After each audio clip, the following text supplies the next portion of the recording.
to help spread the word of Onside Radio to others. So we appreciate everyone listening live, and, of course, those listening back on the podcast. We love you guys as well. You can text us at 844-416-8123. That's 844-416-8123. I am broadcasting live here inside the beautiful Inter Miami CF Stadium.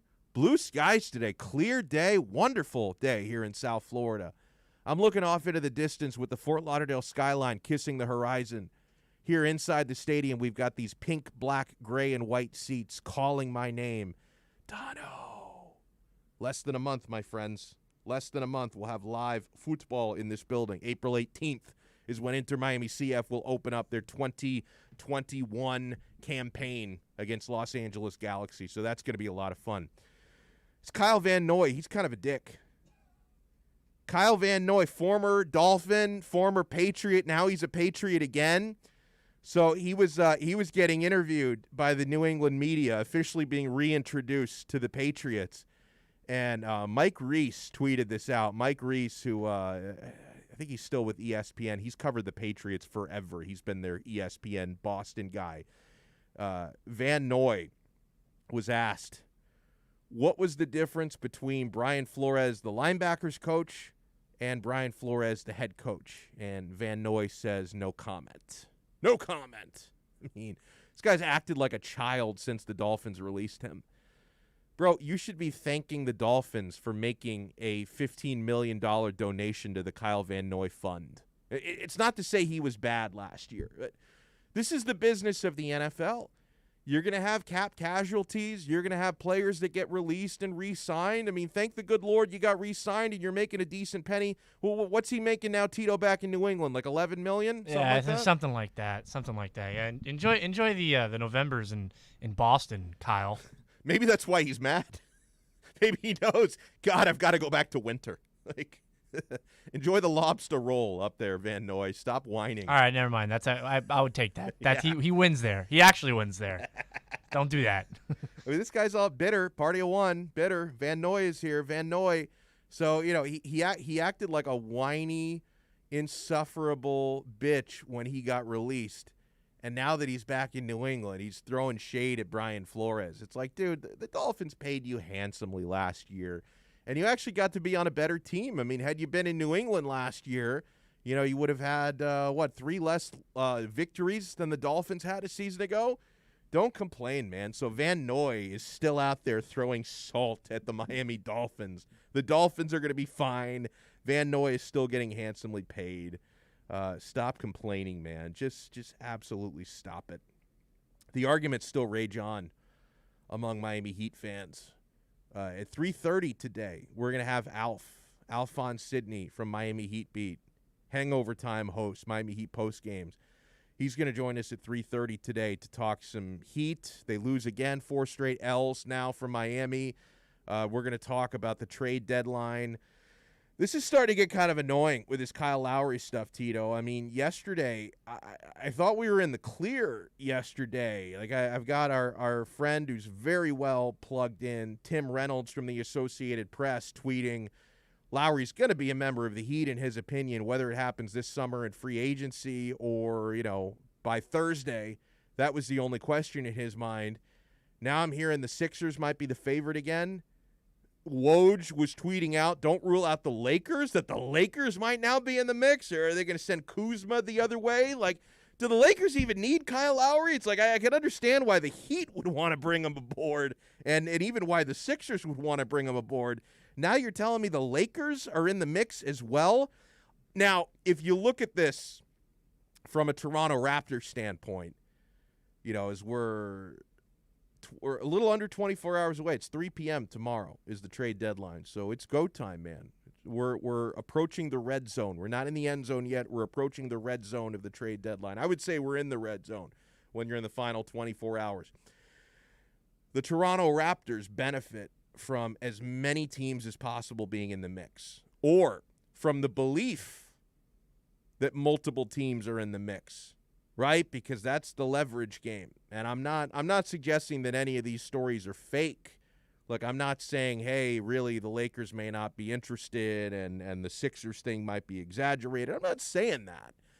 But I'm saying the more teams that are actually in the mix, if you can create a bidding war, this is to the benefit of the Toronto Raptors. Because one thing we know is, because Woj had weighed in on this yesterday.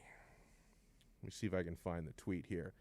Sources: Raptors discussing Kyle Lowry and Norman Powell deals on multiple fronts, and those talks are expected to extend into Wednesday and perhaps even Thursday. Philadelphia and Miami. This is before he added the Lakers into the mix. He said Philadelphia and Miami are interested in Lowry, but both have shown restraint in how far they'll go to get a deal. So, like magic, you've got two teams in the mix showing restraint. If you can add a third team in the mix, suddenly everybody gets a little bit more desperate to throw in something to sweeten the pot. What do you think the sticking point is for the Heat? It's got to involve Tyler Hero, right? Push comes to shove, you might be willing to get to put him in the deal. I would. But obviously you would prefer to get this done with Duncan Robinson, not Tyler Hero, because that to me is a no-brainer. Duncan is about to be a free agent, so he's an expiring deal. But if he'd actually want to commit to him long-term, you're going to have to overpay for him. And I don't want to overpay for a flawed player because he can be a great shooter, but he doesn't do anything else. I mean, we've said it before. If Duncan Robinson isn't hitting his three-point shots, he's Hawkeye in the Avengers. Not doing anything for the team. Oh, you've got your stupid bow and arrow? I've got superpowers, bro. What do you have? A good aim with your bow and arrow? Nah, bro. I would not hesitate to include Duncan. I can understand why there would be some hesitation for Tyler Hero. I get it. I think the juice is worth the squeeze. Yeah, that was a roundtable topic yesterday, or maybe the day before. I can't keep track of these round tables, but you know whether it's worth it for the Heat to make the move for Lowry. I absolutely think it is, but obviously, I mean Tito, there is Riley was born at night, but he wasn't born last night. Like he's gonna want to do this on the most favorable terms possible. Like he's not gonna run at the idea of, take Tyler Hero, take Kelly Olynyk, take whatever you need to get this deal done. Pat Riley is going to try and work this and finesse this in the way that he's giving up the least valuable assets possible. So I can understand Riley doing his due diligence and making sure he doesn't make a deal that Miami might regret. Yeah, I think you kind of elaborate, I think, the point that most Heat fans are kind of at, which is like it would be a tough pill to swallow to trade a 21-year-old Tyler Hero along with Duncan and whatever other names you want to add. Precious. Yeah, right, Precious, for a 35-year-old Lowry. But I think this is the cost of doing business, right? Like, the Nets thought they had something very valuable in a guy like Karis LeVert. LeVert was a very talented scorer, had great size, a guy who could light up the stat sheet on certain nights, but he came with his defects, which is specifically an injury history. Yeah. And they made the move that obviously they had their draft picks that they, lathered the Rockets with in that Harden deal, but it's not easy to give up a guy like that. The Clippers did the same thing when they traded for Paul George. They gave up Shai Gilgeous-Alexander, who is one of the younger scorers in this league, who's under 25, and a guy who can light up the stat sheet. The Heat are now at this point where they look at Tyler Hero and there's so much that word, potential, right? But potential doesn't win you anything in the now. Right. Potential is kind of hiding behind a kind of cloak of, well, this might happen. And I just can't sit and look at Jimmy Butler, who, like we've said, is doing a tremendous job, has held up on every end of his bargain to the Miami Heat, and tell him, Jimmy, sorry, we're not going to make this move because we just feel like there's too much potential with Tyler Hero. And it's a tough pill to swallow. I'm not denying that. It's going to be a lot of, kind of digging through the G Leagues again to find a guy like Hero. Yeah. But I don't know if Tyler Hero is winning you a championship in the next 3 years. No. And if you can't say that with certainty, then why not push the chips to the middle with Kyle Lowry? Also, like, you notice something, and the Heat got spanked last night. It was a 10-point margin of victory for Phoenix. It wasn't that close. Like they got brutalized by the Phoenix Suns last night. Predictable on a number of fronts. You knew that our good friend Jay Crowder would be out for revenge. Devin Booker was brilliant. Chris Paul is a maestro. Chris Paul is an absolute conductor of an orchestra. And, the Miami Heat just didn't stand a chance last night. We kind of knew that would happen, even playing at home. The Suns are excellent on the road. 14-5 now is their road record. Well, the Heat are now 12-11 at home. So Phoenix, they take care of business on the road.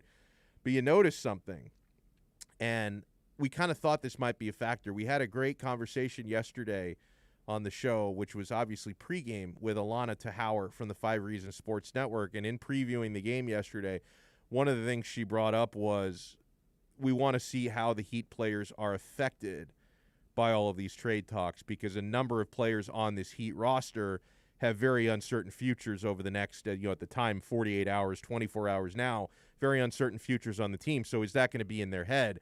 And you notice that players who are being mentioned in this deal, Duncan Robinson, awful night, awful shooting night. 6 points, 2 for 6 from the floor, 2 for 5 from 3. Tyler Hero, very forgettable night. 3 of 11 from the floor, 1 for 6 from 3, 7 points scored. Kelly Olynyk, how much did he score last night? Same as me. 0 points, 0 for 6 shooting, 0 for 4 from 3. Precious Achiuwa, that wasn't bad last night, to his credit. Was a very good game last night from Kendrick Nunn. I want to give credit where credit was due. Nunn was really good. Nunn better was actually on point yesterday. But the first trio of names I mentioned, guys who have been rumored to be part of a potential Kyle Lowry game, all played like crap yesterday. So if you're going to, and I'm not using that as an excuse for last night's loss, I look at it the opposite way. Anyone who's going to use that as an excuse, well, oh yeah, those players played poorly because they've all been rumored to be in a trade for Kyle Lowry. How soft are these guys? So you're telling me it's going to get in your head and you're going to play like ass because you're worried you might get traded? That should put a chip on your shoulder. You're thinking you might be, 18 hours or 36 hours, I should say, away from getting traded to another team. That should make you want to dominate. Either show the Heat you're too valuable to deal away, or show the Heat you're going to regret it, guys, if you trade me away. I've never bought the whole, trade rumors are affecting them. Because all we hear from these players is how they don't pay attention to what's going on in the media, right? That's all we hear about, how they don't pay attention to Twitter and they don't concern themselves with that. I think they're lying when they say that. Oh, of course, yeah, right. Yeah, so, but when it comes to now getting onto the court and putting that performance, you're either lying through your play or you're lying through that you don't listen to the media, right? It's one of the two. Right. They're lying about not listening to the media. Yeah, so I absolutely believe that trade rumors affect players, you but think not they every do? player. Yeah, because I think that shows you who the mentally strong players and who the ones who aren't are. I just feel like that last night was such a dejected, unmotivated Heat team. And to be fair, give credit to the Suns. They are a very good team. Yes. And they're a team that, if things break right for them, they could be what the Heat were, I guess, in the bubble last year. They surprised a lot of people. But I just feel like with everything currently going the way it is, that might have been the kind of, I guess, the mitochondria, or I guess, sorry, better word, catalyst that the Heat need to make a move. Because that was just a completely uninspired performance. Absolutely. That goes to show you, you know what? If you're thinking of dealing away Duncan Robinson, please, I will drive him to the airport after that performance. We've had too many of those this year. The YouTube chat's getting going. Our guy Herman Cueva was the first in. He's also pissed at Kyle Van Noy. So is Ray. Ray says, howdy, Donno. Van Noy, meh, get a life. We're fine with his replacement. Yeah, I like our guy, Benardrick. Go Finns, he says. So welcome to everyone. Make sure you get in here on the YouTube chat. You want to hit that like button, hit that thumbs up, and I encourage you guys to participate in the live chat. We have a lot of fun there. Every single day, something from the live chat turns into a topic on the show. We're very interactive with that. We're also interactive through the station text line. If you're unable to watch on YouTube, I understand. If you're in the car or something, or you're on the go, it's hard to stream the video. So we read the text as well. 844-416-8123. Texter writes in, this Heat team just doesn't have enough offensive firepower on a consistent basis. This Heat team is not unmotivated. They just don't have enough scoring on the roster. You're not wrong. That's one of the big reasons why I want Kyle Lowry here. Not only can he score, he can create his own shot.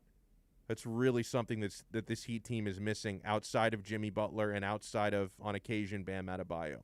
You need another creative scoring threat like Kyle Lowry. I was about to say Kyle Van Noy. I'm mixing up my Kyles. There's too many Kyles out there in the South Florida. Yeah, one sports Kyle scene. isn't a little salty spittoon, whatever Kyle Van Noy is. Foxborough. Up in Foxborough. Super punchable face Kyle Van Noy. Yeah, he does have a punchable face. I said that before. There's a tweet I have. Who has a more punchable face, Mason Rudolph or Kyle Van Noy? I'd still probably go Rudolph. He does. He's way up there. He's high up there. He's very high up there, Mason Rudolph. Oh man, that's a good one though. It's a good tweet. By the way, I've got some bets on soccer games today. Tito, you can verify this. I love international breaks. I am the only soccer fan who enjoys international breaks. Everybody else despises them. So what I'm looking at today, and these games start at 3:45, so you can bet along at your own peril. Okay. I have – hold on. I'm trying not to mix this up with my basketball bets because I've got a few of those today as well. All right, we've got Belgium minus 1.5 against Wales. So Belgium's got to win by 2 goals against the Welsh, which I think could happen today, 3:45 p.m. And we have a 3-team parlay. See, this is what I love about the international break is you always have powerhouse teams taking on countries that you barely know exist. Like, I'll give you an example, and I can't even put this in a parlay because the odds are so long that they took it off the board. The spread is still available, but the money line is not. So I'm not betting on. I might bet on this game, but as for right now, not yet. You've got England taking on San Marino tomorrow. Tito, don't lie to me. Did you know San Marino is a country? Nope. So Did not. there. That's the only reason why I knew they're a country was like 2 or 3 international breaks ago. Italy played against them and they beat them like 7 or 8-0 or something like that. So England is taking on San Marino tomorrow, and the Brits are a 7-goal favorite. They're -7. I'm thinking of locking in San Marino +7 because it's just such a big line. So I'm thinking, if England can take a quick 5-0 lead, maybe they'll take their foot off the gas and just coast the rest of the way. I mean, 7 goals is a gigantic spread to cover, my friends. But my parlay today, we've got I'm risking a lot here on Belgium. They can't screw this up or I'm screwed. So I've got Belgium in an individual bet -1.5 goals against Wales. And in my 3-team parlay, I've got Belgium -325, France against the Ukraine -450, and Russia against Malta -850. So I need all those 3 teams to win today. And then for my separate bet on Belgium, I need Belgium to win by 2 goals. And if that happens, it's going to be a good day today. 844-416-8123. We continue till 6 o'clock here on Onside Radio. You're listening to the only locally owned sports station in South Florida. We are OnsideRadio.com. We'll be right back to the Man of the Match with Alex Donno. You can join us on the Onside Sports Line, 888-441-4623. That's 888-441-4623. Listen to OnsideRadio.com anywhere by downloading the MyTuner Radio app in your app store. Or go to MyTunerRadio.com on your web browser. OnsideRadio.com. South Florida sports leader.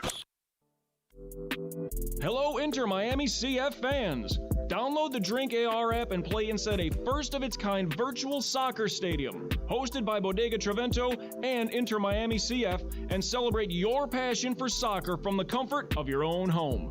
Find the download links on our Instagram account at Treventus and get our wines delivered straight to your home with a discount for all Inter Miami CF fans. Discover Trevento, a shared passion. Let's raise a cup to the first among us who put themselves last. To the risk takers, the mask makers, the heroes on the front line and online. To the ones keeping shelves full and keeping us hopeful. To those who don't stop and those making all the stops. To the ones who pick up, suit up, and never let us down. From all of us at Dunkin' to all the heroes keeping everyone running, we thank you. ADHD. It's the child who can't pay attention or sit still in school, right? The answer may be yes. Attention deficit hyperactivity disorder, or ADHD, can be complicated and it can last a lifetime. Up to 75% of children and adolescents with ADHD have at least one additional mental disorder that requires a comprehensive approach to treatment. Learn more at moretoadhd.com. This message brought to you in partnership with ADA, ACO, and CHAD. Join the Inter Miami family in 2021 by becoming a 2021 season ticket member. Enjoy enhanced access benefits and pricing not available to general fans. Visit intermiamicf.com/tickets for more information. You're listening to OnsideRadio.com. Catch up anytime by downloading the MyTuner Radio app. OnsideRadio.com, South Florida's true hometown station. With Make-A-Wish, the impossible becomes possible. A girl battling cancer can become a race car driver battling the course. The boy showing all the nurses his fire trucks can take the helm of a real one. Wishes can give kids with critical illnesses the strength to keep fighting, get better, and grow up. Where there's a wish, there's a way. Wishes need you. Visit Make-A-Wish at wish.org. Welcome back to the Man of the Match with Alex Donno. You can reach out anytime on the Onside Sports Line, 888-441-4623. That's 888-441-4623.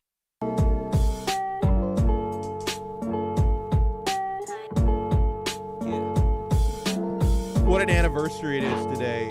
Herman in the YouTube chat brought this to my attention. I had no idea that this happened 20 years ago today. He says, Alex, for baseball fans, 20 years ago today, pitcher Randy Johnson, I call him the big unit, made a bird evaporate with one pitch. I just, for those who maybe haven't seen this in years or you haven't seen it, period, I just retweeted something about it from SB Nation where they've got the GIF of it.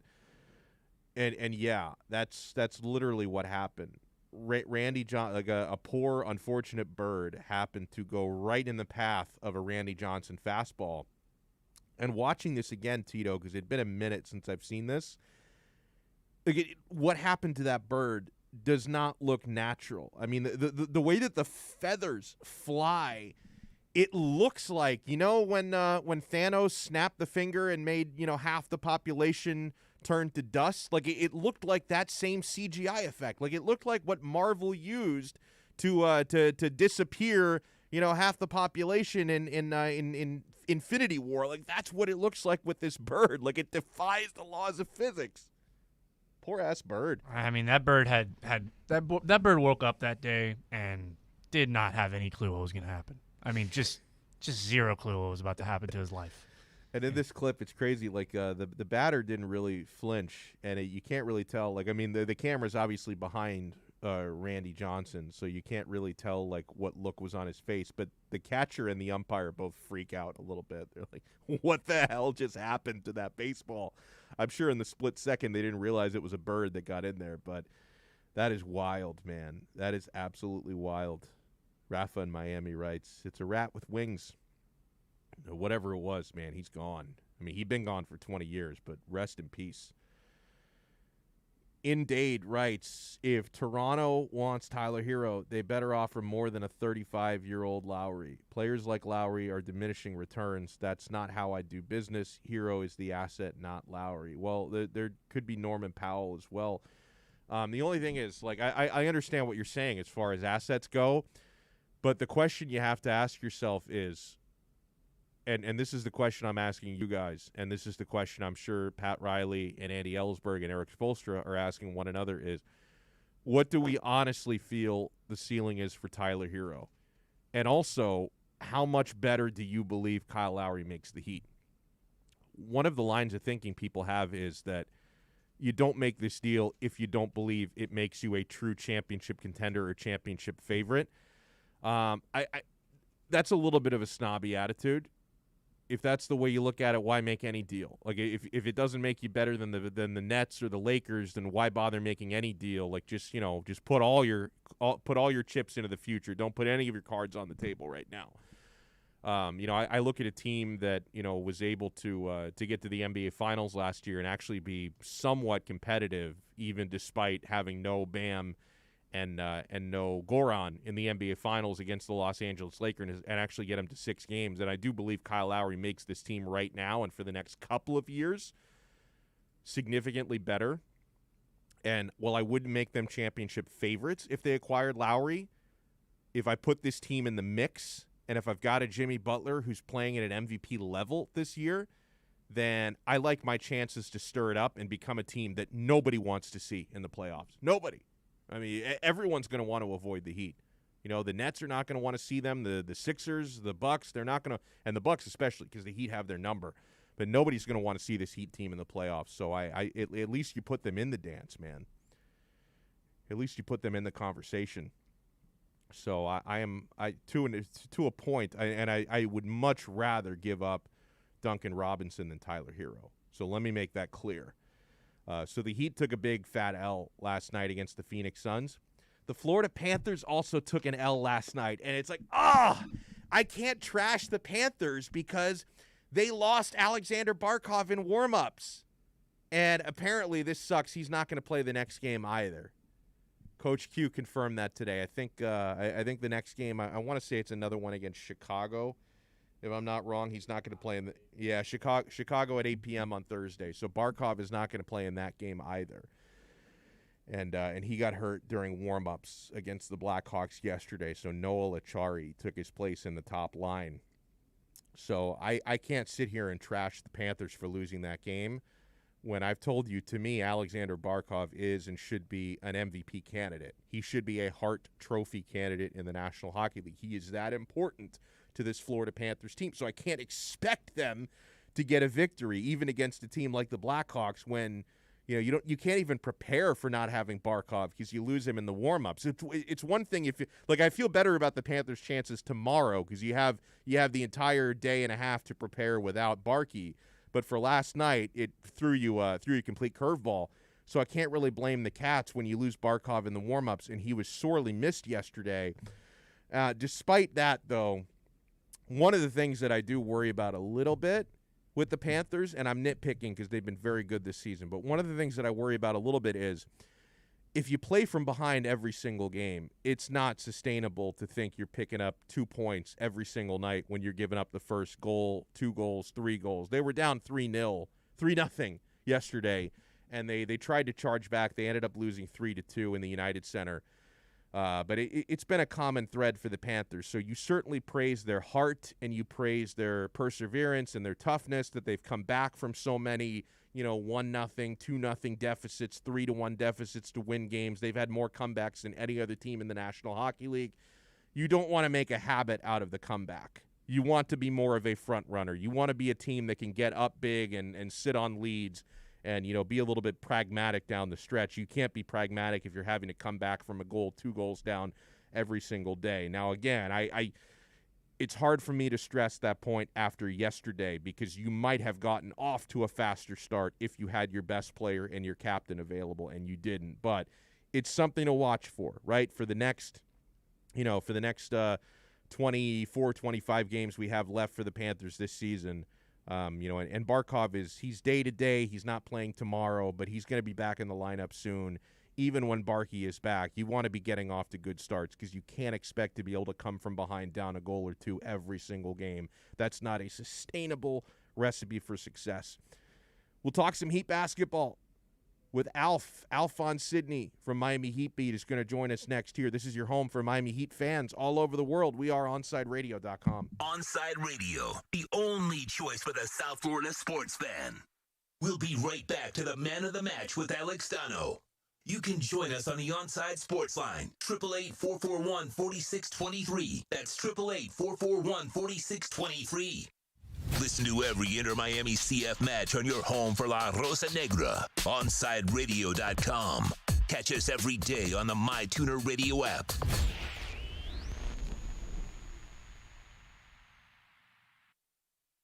If you missed Onside Zone with Big O, you missed. The sport is headed in a direction where it's going to die because the fan base is dying. It's people my age or older that follow baseball. And we're dying. And so they're not getting any of the new fans. Young fans, the whole sport is all screwed up, dude. From the cheating scandals to the way they mismanage it, by the way, the way it has not gone and changed with modern times, the fact that baseball players are so freaking ignorant that they don't understand that they've got to market their own game. The wussiest thing in the world is, you hit a home run on me, so now I'm going to plunk you. I mean, that's just ridiculous. The Onside Zone with Big O. Weekdays 11 to 1 p.m. Only on OnsideRadio.com. Join the Inter Miami family in 2021 by becoming a 2021 season ticket member. Enjoy enhanced access benefits and pricing not available to general fans. Visit intermiamicf.com/tickets for more information. Parents, we know we can't protect our kids from everything. Eventually, they're going to bump their heads or scrape their knees. But we can protect them from 6 types of cancer. HPV, or human papillomavirus, is a common, preventable virus that can cause cancer later in life. The HPV vaccine prevents human papillomavirus and all the cancers it can cause. The American Cancer Society recommends getting your sons and daughters the HPV vaccine starting at age 9 to protect them later in life. He has an overbite that makes him look like a cartoon character, a slightly crooked eye, and an uncommonly wrinkly neck. In the right light, he can look a little like a garden gnome, and he'll wear a bow tie just because. Sure, you might call him a little quirky, but that's exactly what makes him so perfect. Tuna is a 3-year-old Chihuahua Dachshund mix with more than 700,000 followers on Instagram, and it all started because he was adopted. You can't buy a best friend like Tuna, but you can adopt one. Help us save them all at bestfriends.org. Keeping you informed in the world of sports.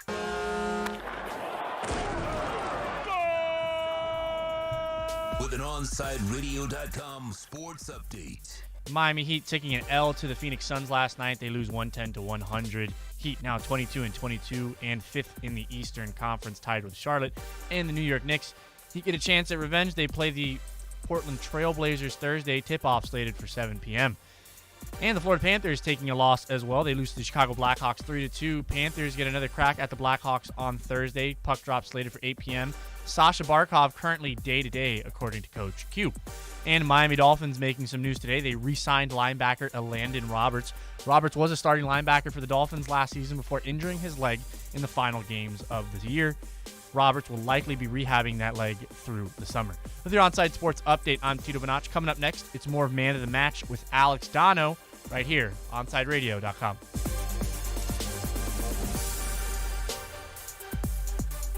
You're listening to the station with more live and local sports talk than anyone else in South Florida. OnsideRadio.com. Broadcasting from South Florida to the world. Welcome back to the Man of the Match with Alex Donno. You can reach out anytime on the Onside Sports Line, 888-441-4623. That's 888-441-4623.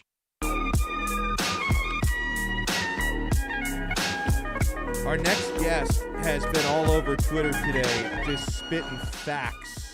I want to read a couple of these as we introduce him. He writes, Justice Winslow was my favorite Heat player, and I still believe in his potential. But I was okay when the Heat traded him for the good of the team, because it's going to be a long time before he's the cornerstone of a title team, and Jimmy is a win-now guy. And then he follows it up. So, yeah, me being okay with trading our youth and potential doesn't mean I hate them or think they suck. It means I think the Heat got a 2-3 year window, and potential doesn't get you there. I couldn't say it better myself, and I think Tito agrees with that sentiment as well. Alphonse Sidney joins us at Alf954 on Twitter, the host of Hangover Time for Miami Heat Beat, which Tito and I are going to be guests on tomorrow night. Alf, spitting too many facts, my friend. Good afternoon. How are you? I'm exhausted, man. I'm exhausted from, being out here on these Twitter streets, trying to educate these fools, trying to bring people to my side of the force. The whole this whole potential argument, kind of sick of it. Potential can't break 100 points in 2021. So let's go. let's go get some real players. I mean, players that can play right now, players that can help Jimmy Butler win. But yeah, man, I'm exhausted. I've been fighting the good fight. I can't wait for the trade deadline. Same. And to watch everything just crumble into madness. And I'll be, on top of the rubble with the trident and just looking like Brick from Anchorman. Just reveling in the chaos. That's where I'll be. So, in your opinion, if they are able to acquire Kyle Lowry, before we get into what they might have to give up, but let's just think about this in the terms of Lowry. How much better can he make this Heat team right now, and why? Kyle Lowry will make this Heat team a lot better. Because do you remember what the Heat looked like with a healthy Goran Dragic? Yes. In the bubble? Kyle Lowry right now is better than that healthy Goran Dragic. Like, let's stop underrating who Kyle Lowry is. He's a really, really good point guard, really good basketball player. He can shoot. He can break down. Defenses, get in the lane. He's a good passer, and guess what? He's also a much better defender than Goran Dragic is. So yes, adding Kyle Lowry to a team with Jimmy Butler and Bam Adebayo is going to vastly improve this team. It's not going to take away from their already stellar elite defense, and it's just going to add to their inept and anemic offense. So I don't understand these people who think that Kyle Lowry is some kind of shell of himself. You haven't been watching him the last couple of years. He took a team that was not great last year in Toronto, and I mean they had a really good record. They lost in the second round, but that was they were a formidable team last year. I mean everything's gone off the rails this year. They lost their entire front court. They're just not the same team, and people are just acting like Kyle Lowry is some washed up over the hill bum. I mean, just get over the fact that he's 35. We love what this team looks like with a healthy Goran Dragic. This is the same kind of player, except he plays point of attack defense. And one of the things that's starting wars on Heat Twitter is the idea of giving up Tyler Hero. And I know that there are some people out there who really love Duncan Robinson, but most of the real fights are over Tyler Hero. Now, I think that even if you do have to give up Tyler, I personally think it's worth it. But, Alf, could there be a way to get this deal done without including Tyler Hero in it? Well, I think that's what the Heat are trying, right? If you believe all the rumors. The sticking point right now is the Heat want to center the deal around Duncan Robinson and salary cap filler, and Toronto's holding out for Tyler Hero. But I think what's going to end up happening is that you're going to come down to what it comes down to is whether the Sixers can put together a better deal than what Miami can put together, and if Lowry's going to agree to an extension with Philadelphia. I think he's already signaled that he would sign an extension with Miami. But will he sign an extension with Philadelphia? We really don't know yet.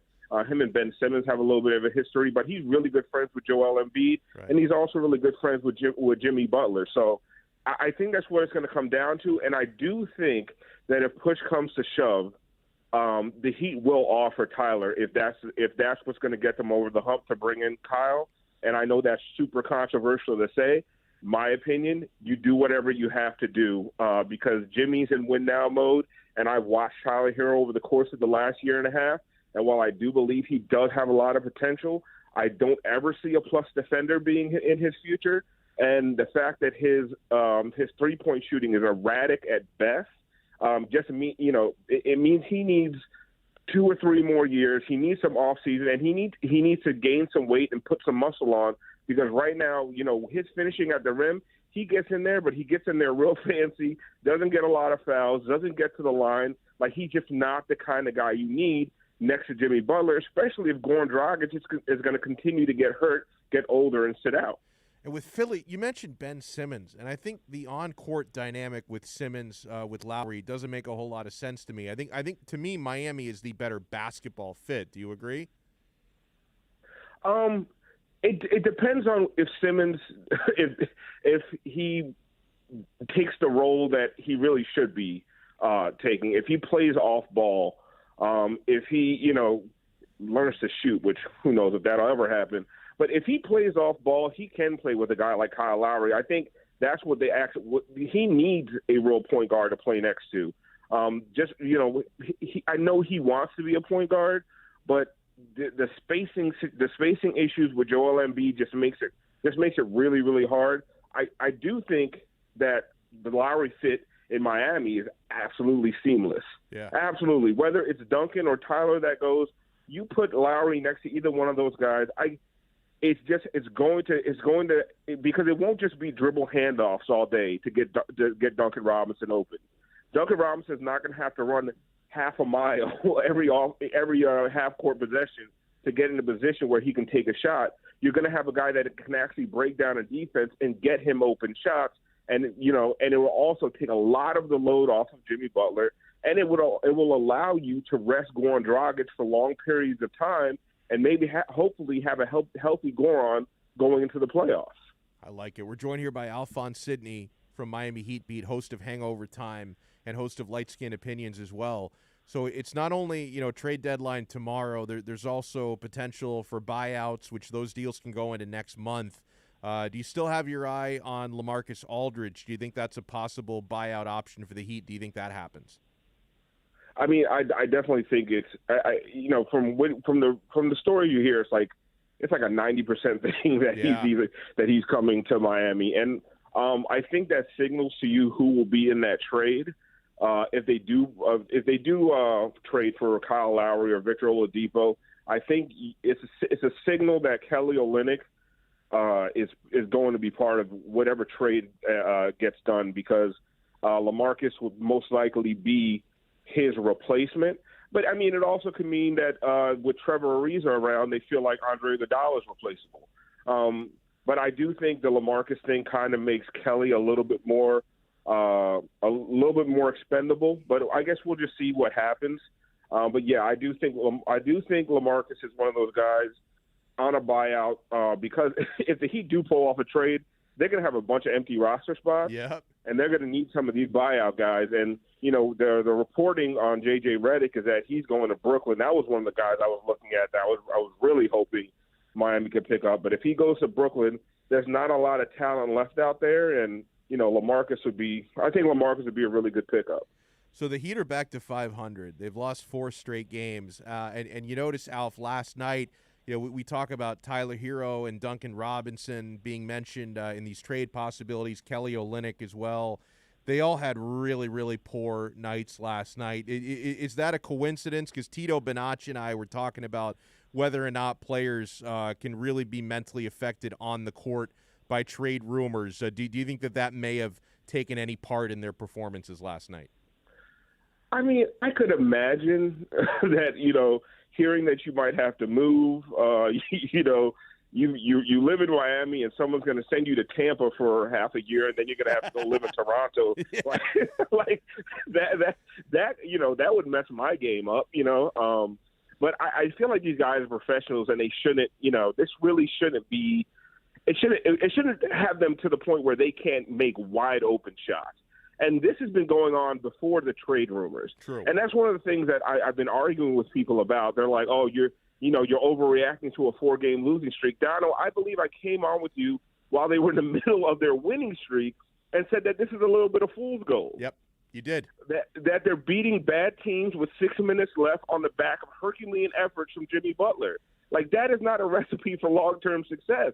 And you see what's happening. They can't score. Their offense is terrible, and it's been terrible all year. This is not a new thing. So anybody blaming trade rumors, has it been trade rumors since December? This team is one of the last teams in the league in offense. They can't shoot the three. It's not trade rumors. I would say it's more the lack of an offseason. It's tired legs. These guys are exhausted, and this team needs a shakeup. If not just for a talent's sake, for health's sake, and just for some energy in that locker room, because these guys are exhausted.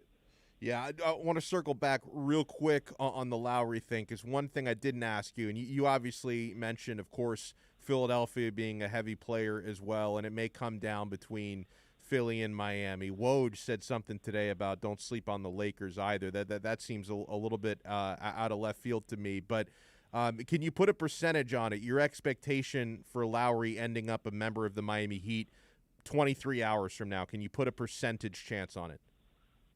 For me, like 30, 40%. Not that optimistic. No, just honestly, it might just be PTSD from every trade rumor over the last 5 years that the Heat are involved. And with this guy's coming to Miami, this, that, and the third. I mean, everything that Miami's been reported to do outside of Jimmy Butler never actually, shakes out. Right. You always get these left field signings like Kelly Olynyk or the Iggy Jay Crowder, Solomon Hill trade last year. So I don't necessarily expect it. Do I want it to happen? Do I think it needs to happen? Yeah, sure. I've been screaming that they need a point guard since, late December, January.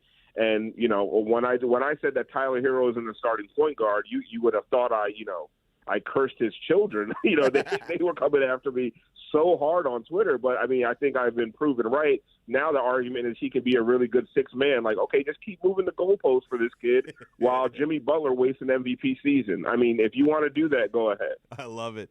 And, certainly whether or not a trade happens tomorrow is definitely going to affect my mood on hangover time tomorrow night. But do you at least think the Heat will win the game? Heat Trailblazers tomorrow. Am I going to have anything to be happy about tomorrow night? No, I don't think they're going to win the game. I think Dave Lillard's going to eat them alive. But the good thing about hangover time is win or lose, we have a good time anyway. Oh, for sure. And I'm just going to drink more if they lose. Yeah, exactly. We just, we drink the pain away. Last night, I put on the do-rag, broke out the Busch Light. I said, I'm not getting dressed up and fancy for this team anymore. I didn't even want to brush my hair.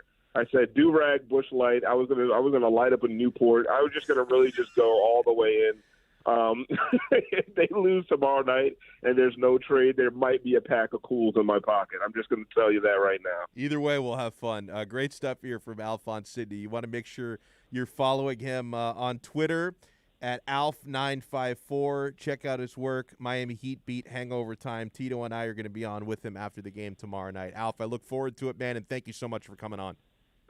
No problem, anytime. Really good stuff there. And yeah, Tito, I'm gonna have a bottle of something, win or lose tomorrow night. Do I go? I just realized that that game could either be post Lowry trade, we feel rejuvenated. Obviously, you won't play that night, but right. Post Lowry trade, we feel juiced up. I might I don't have anything to break out, or it's no Lowry trade and we are just smattering of depression, just an absolute smattering of just absolute loathsome feelings. If things go well, I'm gonna have a can of tropical IPA, a nice Biscayne brew. I have a Floridian that I can break out. That's good stuff. Yeah, and then if they don't go well, oh man, what do I break out? I have gin, wild turkey. I'm gonna have to honestly. I'm gonna go to Total Wine tomorrow, and I'm gonna get and obviously whatever I buy, I'm gonna drink eventually. But I'm gonna get a bottle of something for a victory and a bottle of something for a loss. I'm not a big champagne guy, so I'm not. And plus, you would save champagne for a championship. Yeah, you can't. I mean, unless you're gonna drink that entirely by yourself, which I mean, if you want to. Honestly, I don't love champagne. I'll drink it on New Year's Eve. I'll drink it, for somebody's wedding toast. But I don't go out of my way to drink champagne. If we get Lowry, I might go gin and tonic crazy. I might be too hungover to come in on Friday. But well, Bombay Sapphire and tonic. Sounded good. Jesus. If we don't get Lowry, I might still be too hungover to For Loco. Oh God, no. Then I'm going to need you to check me into the nearest hospital. That's what I'm going to need. Oh, man. We're going to wrap up the 3 o'clock hour when we come back here on Onside Radio. Hey, Miami Dolphins fans can always count on the best coverage at OnsideRadio.com. Every week, keep up with your favorite team as Dolphins writer Omar Kelly joins us with exclusive reports and when news breaks. So catch the EJDConstruction.com Miami Dolphins report on the home for Dolphins fans everywhere, OnsideRadio.com. We'll be right back to the Man of the Match with Alex Donno. You can join us on the Onside Sports Line, 888-441-4623. That's 888-441-4623. You're listening to the only sports station in South Florida that likes to take your calls. 888-441-4623. We connect with a South Florida sports fan because we are South Florida. Locally owned and operated. 888-441-4623. OnsideRadio.com. South Florida's home for real sports talk. You can connect with us at OnsideRadio.com by sending us a text at 844-416-8123. Save it on your cell phone, 844-416-8123. No better place to send your comments, ask questions, win prizes. OnsideRadio.com, the only choice for the South Florida sports fan. For over 20 years, Mr. Glass has been committed to the safety and satisfaction of our clients. Our products are the culmination of innovative engineering, aesthetic appeal, and the highest levels of quality.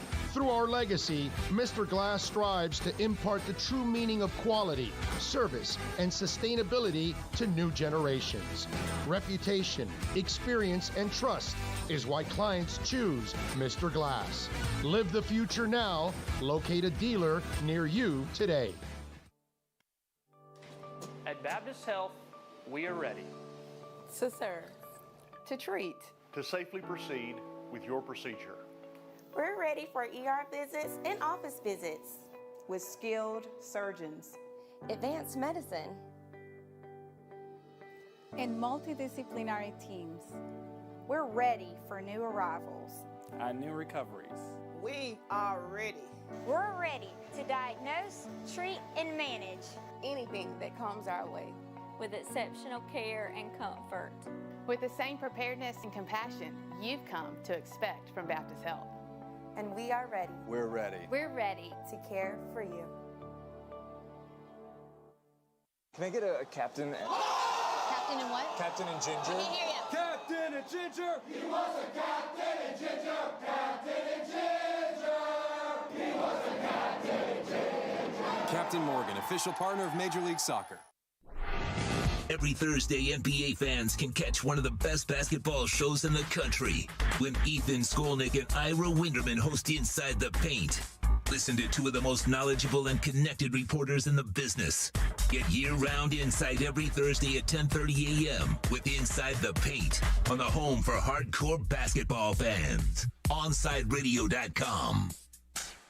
Big O for M&S Air Conditioning. You know, air quality in your home and business is more important than ever. That's why you've got to call M&S Air Conditioning and let them install a high-efficiency polarized air filter in your AC unit. Folks, it attracts, captures, and destroys biological contaminants to improve your air quality. With stellar customer service, answering your call from 7:30 a.m. till 9 o'clock p.m. For more info on high-efficiency air filters and their preventative maintenance plans, visit M&S Air Conditioning at ac-florida.com. You're listening to this station with more live and local sports talk than anyone else in South Florida. OnsideRadio.com. Broadcasting from South Florida to the world. Big news, Miami fans! Body Armor is proud to be the new official sports drink of Major League Soccer and Inter Miami CF. It doesn't matter if you're a player or a fan, Body Armor sports drink will hydrate you with potassium-packed electrolytes, antioxidants, and no artificial sweeteners, flavors, or dyes. Whether you're at home or in the starting lineup, Body Armor sports drink will hydrate you from kickoff to the final whistle. Body Armor, now the official sports drink of Inter Miami CF, available at your local Publix. You're listening to the only sports station in South Florida that likes to take your calls. 888-441-4623. We connect with a South Florida sports fan because we are South Florida. Locally owned and operated. 888-441-4623. OnsideRadio.com. South Florida's home for real sports talk. Welcome back to the Man of the Match with Alex Donno. You can reach out anytime on the Onside Sports Line, 888-441-4623. That's 888-441-4623.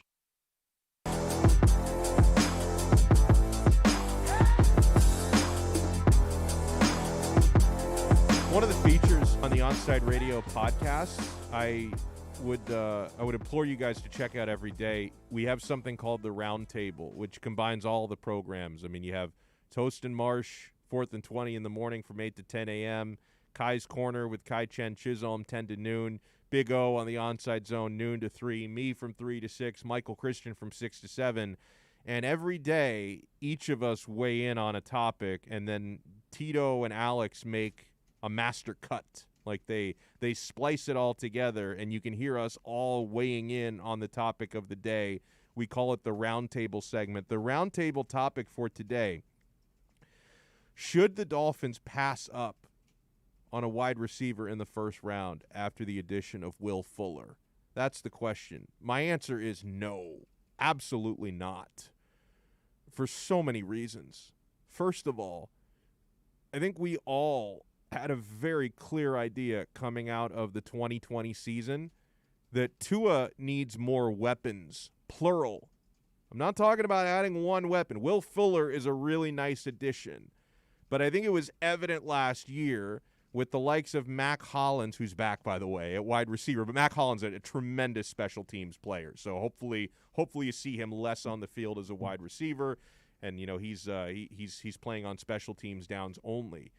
But very obvious to anyone who watched the Dolphins last year that you need multiple additions at wide receiver. So I'm not taking my eye off the prize. If I'm Chris Greer and I'm heading into this draft, I'm certainly not saying, well, we got Will Fuller in free agency, so I don't know if we need Jamar Chase. I don't know if we need Jalen Waddle. I don't know if we need Devontae Smith. You absolutely do. Just from a talent standpoint, that's number one. And number two is Will Fuller's on a one-year deal. You can't say for sure he's going to be back in 2022, right? I mean, either he disappoints you this year and you move on, or he plays great and then you have a decision to make. How much are you willing to pay him on a long-term deal to continue? So there's no guarantee that Will Fuller is a Dolphin beyond 2021, so you would like more depth, quality depth on rookie deals behind him at that position. So just because you did a nice job addressing a need with a really good player in Will Fuller in free agency doesn't mean you can't also get a special, young, inexpensive, dynamic wide receiver early on in the draft. So to me, this should not take away anything the Dolphins have in mind if they were thinking of using one of their first-round picks on a wide receiver. I don't see this changing the plan whatsoever.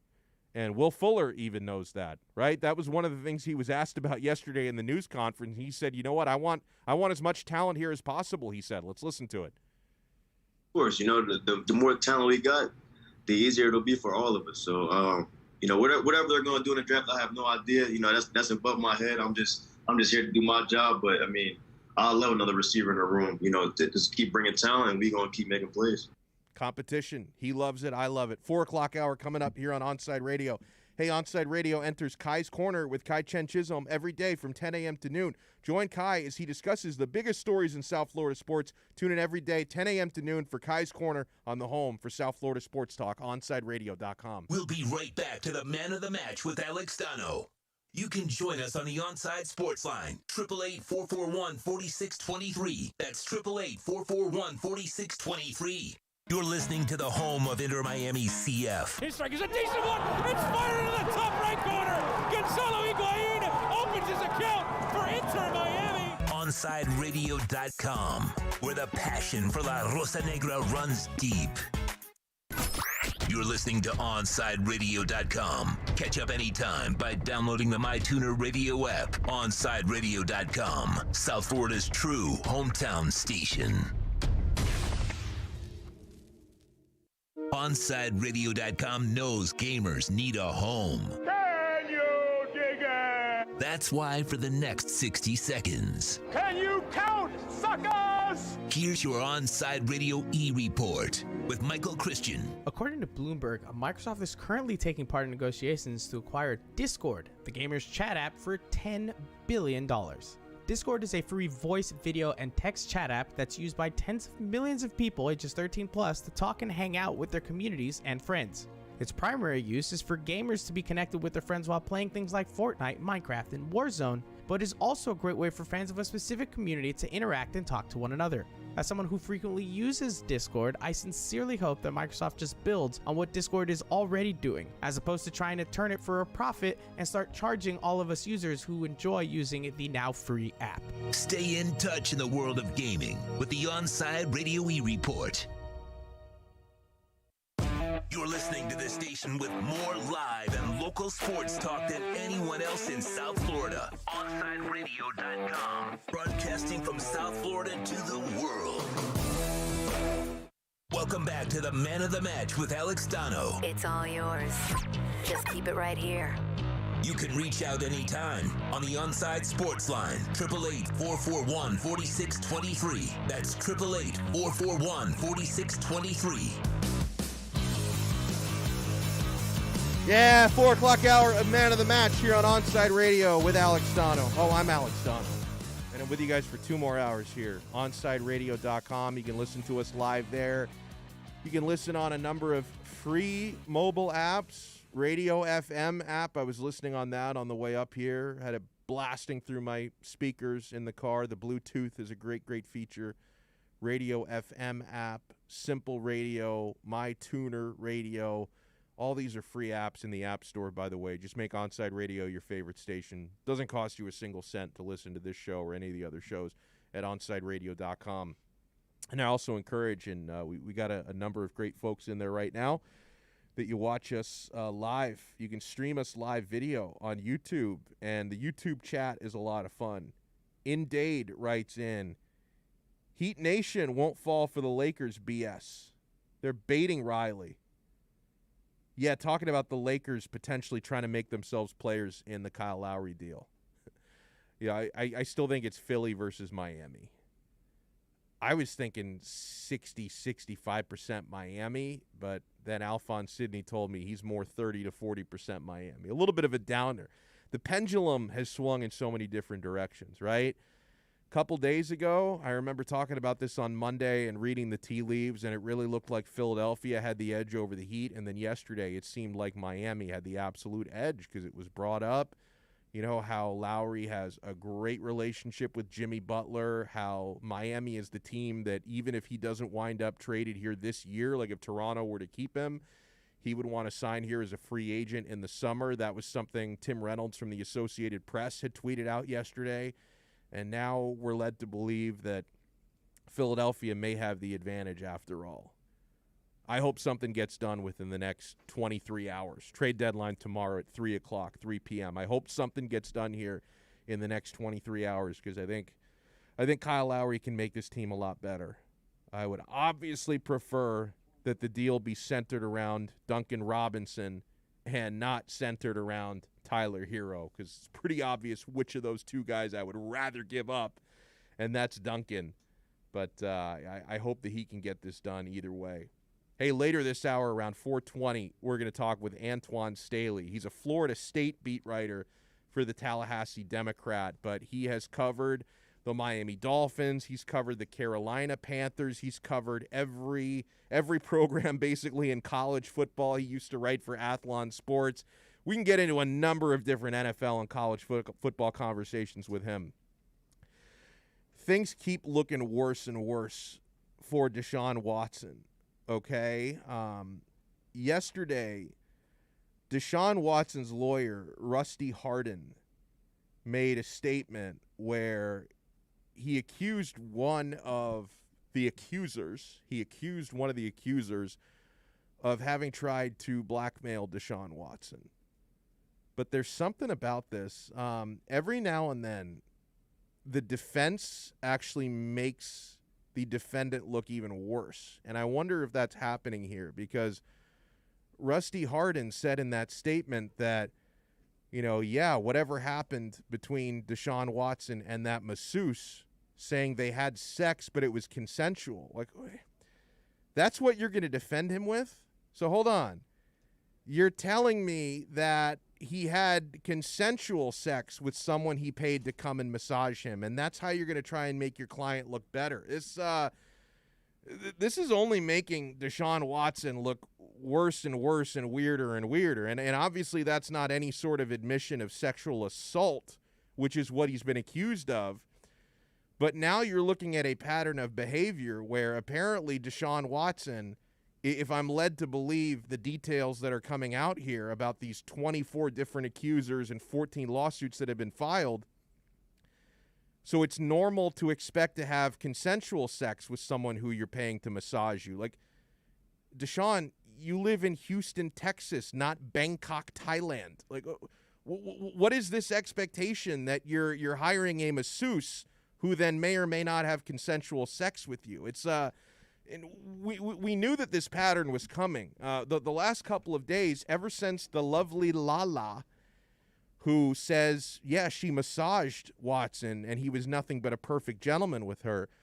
Ever since the lovely Lala came forward, you realize, okay, this is great. The lovely Lala is defending Deshaun Watson, but is she actually a licensed massage therapist or is she an Instagram model? So apparently the pattern here is Deshaun Watson he's getting massages not from Houston Texans employees, and I'm sure that they have a staff of licensed massage therapists dealing with professional athletes, and that the star quarterback of the Houston Texans would have access to professional massage therapy whenever he needs it. He's not using those people. He's going to Instagram and sliding into the DMs, and those are the therapeutic massages that he's booking. It doesn't look good. And so, Rusty Hardin, who's the attorney for Deshaun Watson, made this statement yesterday where, he basically admitted that, yeah, Deshaun is having sex with these women, but that it's consensual. And again, obviously, you're saying no crime was committed, and that's fine and good, but you're also admitting that he's expecting his masseuses to go all the way, which is, I was having a conversation on the phone yesterday with a colleague, and we were just talking about this Watson story and how bizarre it's getting. And like one of the things he said to me was, he said, Donno, the thing that makes no sense about this to me is, why would someone who's rich and famous like Deshaun Watson, like, why would he need to hire like a masseuse for sexual favors? He could get any woman he wants to. My response to that was, why would Bill Cosby have needed to drug women to sleep with him? Like, you can't always explain disturbing behavior. And again, I want to be very careful here because I don't want to accuse Deshaun Watson of anything. I'm not gonna accuse him of anything, other than of trying to be in a room with beautiful women. Like I'm not saying that any crimes were committed. I'm not saying any sexual assault was committed. I have no idea. I was not in the room. I cannot speak for that. But there's obviously a pattern of behavior here for Deshaun Watson that it seems like he's looking for dates more than he's looking for massages in these situations, right? And he is an engaged guy. He's got a lovely fiance. So I was asked the question, like, why would Deshaun Watson even need to go through the internet and slide into DMs of Instagram models to get women over? He could get any woman he wants to. You can't always explain that behavior, and he is engaged. So maybe he's looking for, discreet encounters that are easier to hide from the fiance. So there's a lot of moving parts here. So let me think. Let me try to find the response. Okay, so here's let me read you first some of what Rusty Hardin said.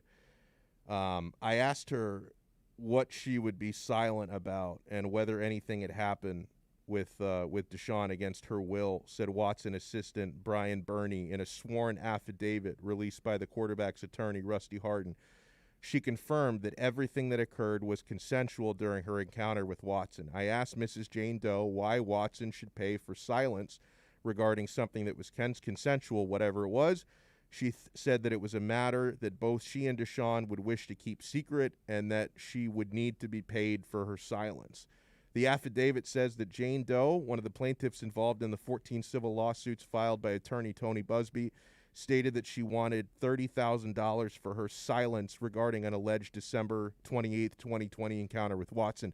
The civil suit claims Watson coerced and intimidated her into performing oral sex on him. A week ago, Watson claimed he'd done nothing wrong, and quote, I want to emphasize at the outset that we and Deshaun recognize that sexual assault and harassment are not only unlawful but morally wrong, Hardin said in his statement. It takes courage for women to come forward to report being mistreated, particularly when they attach their names to a lawsuit. We do not take these allegations lightly. However, fairness to the accused is equally important. Now, I thought Tony Busby had a pretty brilliant statement in response to Deshaun's lawyer. And one of the things that I've been critical of since the beginning of this saga has been Tony Busby creating a circus. I don't agree with all of his methods. He comes off at times like an ambulance chaser.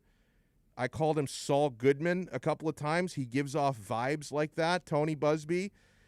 But I think what he said in his response to Harden actually makes a lot of sense.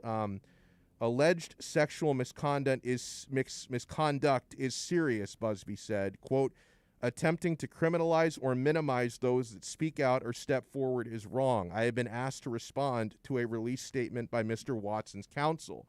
So again, this is the lawyer for the accusers, Tony Busby. My first reaction is that there have been so many massage sessions from Instagram that Mr. Watson can't keep track of them. Recall he, on Twitter, initially criticized me and denied everything.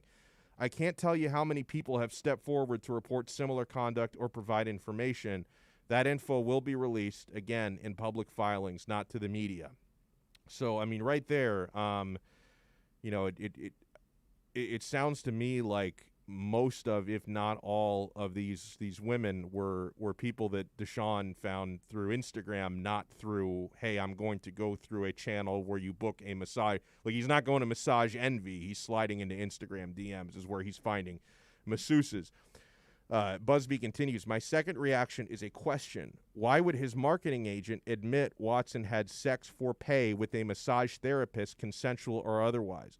We will also provide a copy of the non-disclosure agreement that Deshaun Watson and his marketing manager repeatedly insisted that Jane Doe and others sign, and sometimes before the massage session, which she refused to sign. I do appreciate Mr. Harden's professionalism and his words of support for victims, but I would respectfully suggest there are many facts here that we will put in a public filing, and Mr. Harden might not be aware of. We will provide additional details in a statement consistent with our ethical obligations in due course. I'm hoping we can do so by Friday. And Mike Florio from Pro Football Talk writes, Busby and Harden are now fully engaged in an effort to sway public opinion for or against Watson's position. While irrelevant to the manner in which these cases will play out in court, the public statements necessarily shed light on the broader strategies that the lawyers will employ. So, yeah, it's Bromar Smelly says Watson might be out of the league soon. He might be out of the league for a bit. It's hard for me to predict that because I don't know how much worse this could get. I don't. This might only be the tip of the iceberg, okay? Like, all the discourse today might only get worse tomorrow and the next day, or this might be the end. We have no clue right now, okay? Just where it's at in this moment, I don't think you're going to see Deshaun Watson play football in 2021, but unless this gets worse, it's hard for me to think that a quarterback that talented is never going to play in the NFL again. I feel like NFL players have done worse and come back from worse in the past. But that's only my opinion today. Like, my opinion today is, 2022, I think you're going to see Deshaun Watson play football again. But I can't really set that opinion in stone because I don't know where we go from here. I don't know. I don't know if more allegations come out. I don't know if criminal investigations start to heat up. It's 24 accusers today. What if it's 54 accusers next week? Like, I don't know how much this is going to snowball. So it's hard for me to say whether or not we see him or how soon we see him again. But I'll tell you, it's not looking good for you when your defense is, yeah, he had sex with his massage therapist, but it was consensual. Like, if that's your defense, you're already showing a pattern of behavior that you're booking massage appointments with the expectation of sleeping with these women, which, unless you're in a very specific part of the state of Nevada or in certain other countries, that's not how that transaction works, man. Like, that's if that's your defense, you're not defending yourself from a position of strength. You're defending yourself from a position of weakness. So, at the very best case scenario, you're just really, really thirsty and horny. Like that's your best defense is like, hey, like we're looking for some action, but we weren't looking for anything.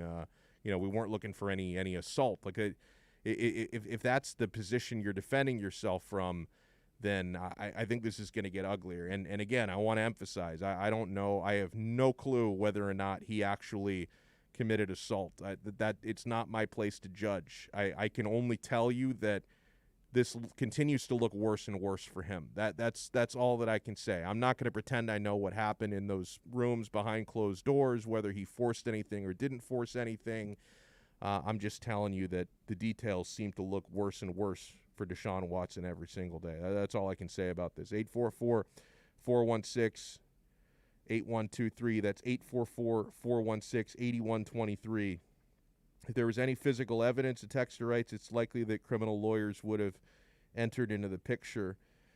It's far-fetched to believe these women weren't able to just turn and walk out of the room. I think that these situations are a lot more nuanced than that. As far as the physical evidence thing, I'm not sure about criminal lawyers. I know that there is the Houston police are looking into it. Like we learned that last week because they started to cooperate with Busby, so that could still be on the horizon. Like the idea of a criminal charge coming here, or multiple criminal charges, is not beyond the realm of possibility. All right, we're starting to look better here. International break. Belgium took a 2-1 lead against Wales. Alex Aguirre, I got a lot of moving parts today, my friend. You know, I love international breaks because I love betting on these international soccer games. I have Belgium -1.5 against Wales, so they got to win by 2 goals. They're up 2-1 in the 28th minute, so we're not looking terrible there. And I've got a 3-team parlay. Belgium, and they just have to win for this one. Belgium, France against Ukraine. I have the Ukraine. I have stronghold in Ukraine. Oh, the Ukraine is weak. What do you mean Ukraine is weak? Great Seinfeld episode. And I've got Russia against Malta. So let me see how I'm doing in all these games. Hold on. So Belgium has the 2-1 lead against Wales. France, vive la France. They got the 1-0 lead against the Ukraine. And Russia, 1-0 against Malta. Woo! We're on track for the parlay, bitches. 844-416-8123. Hey, the Florida Panthers fans have a place to call home every Saturday morning as Cats insider David Dwork will host Chirping the Cats Radio every Saturday at 10 a.m. Onside Radio is committed to all sports. Panthers fans can now connect every Saturday from 10 to 11 a.m. with David Dwork on the home for Panthers fans worldwide, OnsideRadio.com. We'll be right back to the man of the match with Alex Donno. You can join us on the Onside Sports Line, 888-441-4623. That's 888-441-4623. You can connect with us at OnsideRadio.com by sending us a text at 844-416-8123. Save it on your cell phone, 844-416-8123. No better place to send your comments, ask questions, win prizes. OnsideRadio.com, the only choice for the South Florida sports fan. If you missed Onside Zone with Big O, you missed. Wasn't there another boy band like 98 Degrees or 99 American degrees? pop and R&B vocal group consisting of 4 vocalists. It is Jeff Timmons, brothers Nick and Drew Lachey, and Justin. Yeah, Nick Lachey, that's right. Nick Lachey. So it was 98 Degrees, right? There you go. How about that? Did you know I was the boy band expert, by the way? Onside Zone with the Big O from 12 noon to 3 p.m. every weekday on OnsideRadio.com. Hey Panthers fans, Dave Dwork here with some awesome news. Every Saturday, I'm going to bring you the latest on everything to do with the Florida Panthers with Chirping the Cats Radio. Saturday mornings from 10 to 11 a.m., we'll dive into the state of the team, recap games, and hear from past and present Panthers players, and plenty of other great hockey guests too. Got questions about the Panthers?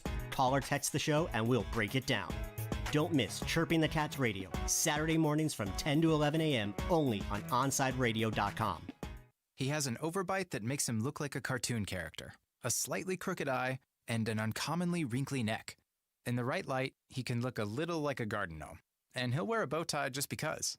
Sure, you might call him a little quirky, but that's exactly what makes him so perfect. Tuna is a 3-year-old Chihuahua Dachshund mix with more than 700,000 followers on Instagram, and it all started because he was adopted. You can't buy a best friend like Tuna, but you can adopt one. Help us save them all at bestfriends.org. ADHD. It's the child who can't pay attention or sit still in school, right? The answer may be yes. Attention Deficit Hyperactivity Disorder, or ADHD, can be complicated and it can last a lifetime. Living with a condition can sometimes be a challenge. It may take years to accept a formal diagnosis, and it's not always easy to find the right treatment plan. Did you know that up to 75% of children and adolescents with ADHD have at least one additional mental health condition that also requires a comprehensive approach to treatment? ADHD guidelines were recently updated to reflect the need to screen for associated disorders. Be sure to talk with your child's doctor about proper screening and visit more2adhd.com for additional information. That's more2adhd.com. This message has been brought to you in partnership with ADA, ACO, and CHAD. Welcome back to the Man of the Match with Alex Donno. You can reach out anytime on the Onside Sports Line, 888-441-4623. That's 888-441-4623.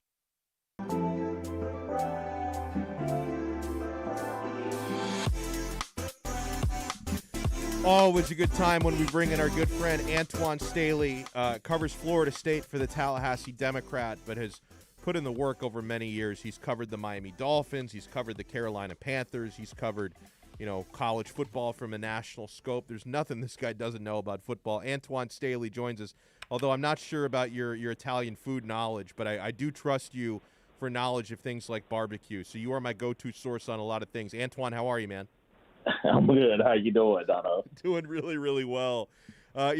First thing I want to get your take on is the Dolphins' addition of Will Fuller. I like it from a couple of different angles. Really good player, can stretch the field, gives another weapon to Tua.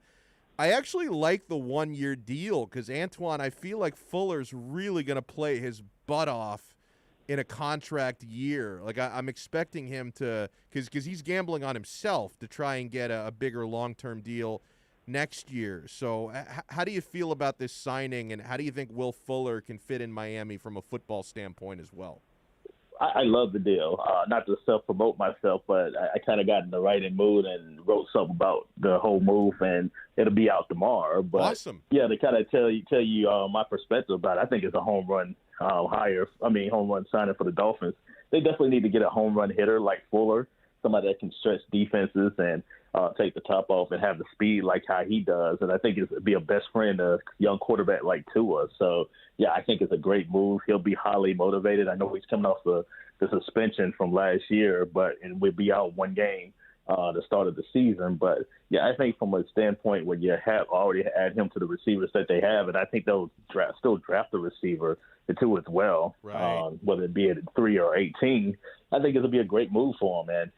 Great, and if he has a great year, sort of what he did last year before he got suspended, then you can re-sign him again next year. So yeah, I think it's a brilliant move by the Dolphins, and one that didn't cost them a lot of money too as well. And you said something else I agree with, that they're still going to draft a receiver. That's a topic that all of our hosts are weighing in on today, whether the Will Fuller signing means the Dolphins shouldn't or won't draft a receiver high. I still think they take a guy in the first round, Antoine, and I'm curious, who do you like best between the big three? And you know what? I'll make it a big four because I'm going to throw a tight end into the mix because Kyle Pitts I don't think can be ignored because he's so special. But between Kyle Pitts from Florida, the tight end, Jamar Chase, the LSU wide receiver, Devontae Smith, Alabama wide receiver, and Jalen Waddle, Alabama wide receiver. Do you think the Dolphins could come away with one of those guys, and who do you think they should covet most? I think from a prestigious standpoint, especially with Brian Flores being in New England for so long, having two tight ends that can put pressure on defenses, that's something that you really can't ignore. So I think having a guy like a Kyle Pitts that can run like a wide receiver, also line up as a tight end, have a guy like Mike Gesicki too as well. Just imagine the matchup nightmares they could have on defenses. And that you could still get a wide receiver later on, maybe in the second round, maybe a Tutu Atwell from Louisville, who I think is really highly underrated too as well. So just imagine that. You get like a Tutu Atwell, you get a Kyle Pitts, and you already have Mike Gesicki, and you have Will Fuller too, along with Devontae Parker and Preston Williams, and you have a running game too as well. Like just imagine what that could be, just an exciting offense for the Dolphins next year. So I'm in favor of Kyle Pitts. But Jamar Chase is also a great person I would look at too as well. I mean, you look at his last year in college, he outproduced Justin Jefferson, who you saw what he did with the Vikings last year. So just imagine if you get similar type numbers, if not better numbers, from a guy like a Jamar Chase. I don't think you can really go wrong with either one of those guys. I actually like Jalen Waddle too as well. I mean, no matter what the Dolphins decide to do, I think they're going to get a playmaker that can help too in the rest of the offense too as well. Now, usually I'm not a fan of getting running backs in the first round, but every now and then you get really special players that I think deserve consideration, and I really think Najee Harris is one of those guys. Antoine, I'm not even sure if he would fall to 18. Like if the Dolphins are sitting at number 18 expecting to get Najee Harris, I'm not even sure he'd still be there. I'm kind of thinking maybe if the Dolphins end up trading down from the third pick, which I'm sure is something they're going to look at, maybe they trade down. It could even be with Carolina, who you've covered. Maybe they trade down to number 8. I actually wouldn't be opposed to taking Najee Harris in that spot. Do you think that's somebody the Dolphins should look at, despite the fact that running backs often don't get taken in the first round? Do you think he's special enough to be a guy who does? Yeah, I think there's 3 running backs you could look at that could go in the first round. I think will go in the first round. Obviously, Harris is the one I think Dolphin fans coveted the most because his connection with Tua and obviously just the way he ran through college football last year and just his physical makeup. But, yeah, you look at Travis Etienne from Clemson. I think he'll be taken. Probably somebody like Pittsburgh or Buffalo. They definitely need running backs. And then Williams, Devontae Williams from North Carolina. I think he may be taken pretty high, too, as well, higher than some people may think, too, as well. I actually like him more than I like anything from Clemson. So, yeah, I think Williams and Harris will be 2 guys that I would look at potentially. I think it's hard to go wrong with either one of them. Miami fans, if you're a Hurricanes fan, I know you're a Hurricanes guy, Donno. You remember how him and Michael Carter ran roughshod all over the Canes defense. I wish I could forget about that. So, yeah, I mean, I even like Michael Carter, who I think is very underrated. Not a lot of people are talking about him, too, as well. But, yeah, I think Williams is somebody that I would definitely look at, too, as well, if you can't get Harris. But, yeah, I don't have a problem taking a running back in the first round. I think some people kind of turn their nose at it. But I think if this player is special enough, like in some cases like Ezekiel Elliott, you go ahead and do it. It's amazing how much this conversation has changed. A few weeks ago, you and I are talking about where Deshaun Watson might get traded. 24 allegations and 14 lawsuits later. Nobody can trade for him now, right, Antoine? I mean, every team who might have been interested, they have to sit back and see how this plays out. Like, there's not a move to be had right now, is there?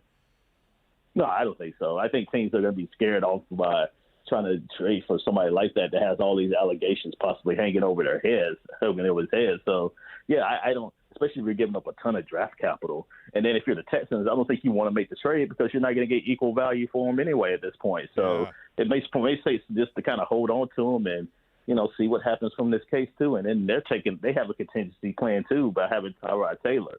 I think in their mind, I think the Texans are just going to punt on this year anyway and then just get ready and just try to get as much highest pick as they can for the 2022 draft. And whether that involves Deshaun Watson or not, then they also have somebody they can a draft chip that they can put up there. And if somebody wants to possibly take on Deshaun Watson in 2022, then I'm sure somebody might decide to do that. But yeah, he might not play at all this year, and I don't think any team's going to risk giving up a whole lot for him. That's what I'm thinking. I mean, somebody in our YouTube chat said that he might be done with football. I'm not going to say that's impossible because I don't know how much worse this could get. Like I don't know if this is the end of the allegations or if even more things come out. But I can say with a lot of confidence, I agree with you, Antoine. I don't think he's going to play in 2021. Like I don't know if and when he plays again. I can just tell you I'm not expecting it to be this year. So I completely agree with that. Going back to free agency, nobody more active in free agency than the New England Patriots, which is so out of character for them. How much better do you think they actually made their team? Like, do you think, and they were, they were third in the division last year. Do you think they've made themselves second best? Have they jumped the Dolphins? Could they even compete with Buffalo next year? I think from a skill set standpoint, they made themselves better when you get all these players, including 2 tight ends and Jonnu Smith and also Hunter Henry too as well, and also upgraded the defense too with Matt Judon. Yeah, I mean, it's all on Cam Newton. That's pretty much what it boils down to. We need to know how good Cam Newton's going to be in 2021. If he can turn back into the Cam Newton that we kind of saw in Carolina, then I think they got a shot to not only compete for the division, but actually win the division this upcoming year. But if it's sort of the same Cam Newton that we saw last year, some good at the beginning of the year, some bad and inconsistencies, then, yeah, I think they're probably maybe at best the second-best team in that division, if not third, because, yeah, I think that's what it all boils down to. They surrounded Cam with – last year when people were talking about Cam didn't have a whole bunch of talent around him. Okay, let's get the talent around them. Yep. So now it's really no excuse there, too. And by the way, I don't think it necessarily precludes them from not taking a quarterback in the draft. I still think they might at some point, just depending on how the draft board falls come late April or early May. Yeah, no doubt about that. I mean, I think that pretty much everyone agrees, of course. I mean, pretty much. I mean, I'm sure everyone with 8 brain cells or more, agrees that Trevor Lawrence is going to be the first quarterback taken. Who do you think should be the second quarterback taken? Because there has been some debate there between the likes of Zach Wilson, Justin Fields. Some people even pump Trey Lance that high. Mac Jones gets some love. Who do you think should be the second QB off the board? I think Justin Fields should be. I think I kind of get the same vibe that he's getting, what Deshaun Watson got when he came out of school. But people were looking at any single thing to knock him from being the first or second quarterback taken. And then, of course, Watson ended up falling, and the Texans, who made the playoffs that the year before, ended up trading up to get him because he was falling so far. So I think you could have a similar type thing with Justin Fields there. A lot of people like Zach Wilson. I do like his upside. He's a gunslinger, which – I think a lot of people kind of see a little bit of Patrick Mahomes in him, but yeah, I don't know if I see the same qualities as I do with Mahomes, but I do like the gunslinger mentality. That could be either a Jay Cutler bad gunslinger mentality, or it could be a Patrick Mahomes gunslinger mentality. It's hard to judge that because sometimes it can be hard to rein some of that stuff in. But yeah, he has a lot of talent, and yeah, Trey Lance is kind of interesting too. Well, a lot of people have kind of been on that bandwagon thinking he could be drafted as high as maybe the Falcons, depending on what happened in the draft too as well. And Mac Jones, I think he's definitely going to be a first-round pick too. If he's there with New England, I mean, I think that could be a possible spot for Jones to kind of sit and learn for a little bit and eventually take over for Cam Newton whenever that happens. Looks like 17 games is happening starting this year. Do you like that? I mean, I like it. It's easy for me to say because I don't have to worry about getting a concussion when I'm sitting on my couch watching the games. But I do like the 17 games. Do you think that this is the right move? I'll never argue about having more football. Right. That's kind of my thing about the playoffs last year. People were upset that we were getting an extra playoff team from each conference.